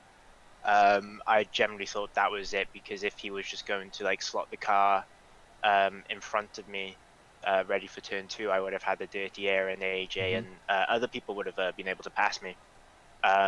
But looking back on it now, I think I took a really early turn in and managed to carry a lot of speed into the corner, and then it just set me up perfectly for the start finish to win the race. And I think with AJ being on the outside as well really helped me, because otherwise I think Shane could have taken a wider entry into 3 and got a better run. But overall, it was just an excellent finish. My heart was racing. Right. I'm waiting for that timing sheet to update. That was a scary few seconds, but it feels nice to win an oval race. It's nice to be it's nice not to be a one-trick pony around road courses. Well, yeah, I mean, so you've showed your talent out there on those ovals and stuff like that, and you definitely did a great job tonight, swapping the lead out with Houston a few times, and then bringing in what you doing what you did tonight and into that finish and stuff like that. But did you feel like when you went into 3 and 4 and took that lead, did you feel that maybe it was too soon and maybe you should have waited coming off of 4 to make the move, or did you know that, or even practice before that move happening? I'm going to be honest with you, Chris. I hadn't done any practice for this race. Well, I mean, a lot of racing don't do that anymore. So hey, yeah, it's an oval. Like, you literally have to practice 4 corners. Well, 2 if you want to be a road course guy, you know. But yeah, I'm just thankful I've got you know, another great team behind me. Obviously, I departed with Race First, and they were a great team for me last season. And you know, I'm lucky to have jumped onto Gary's team, 5150 Motorsport, and have another, you know, a great team supporting me this season.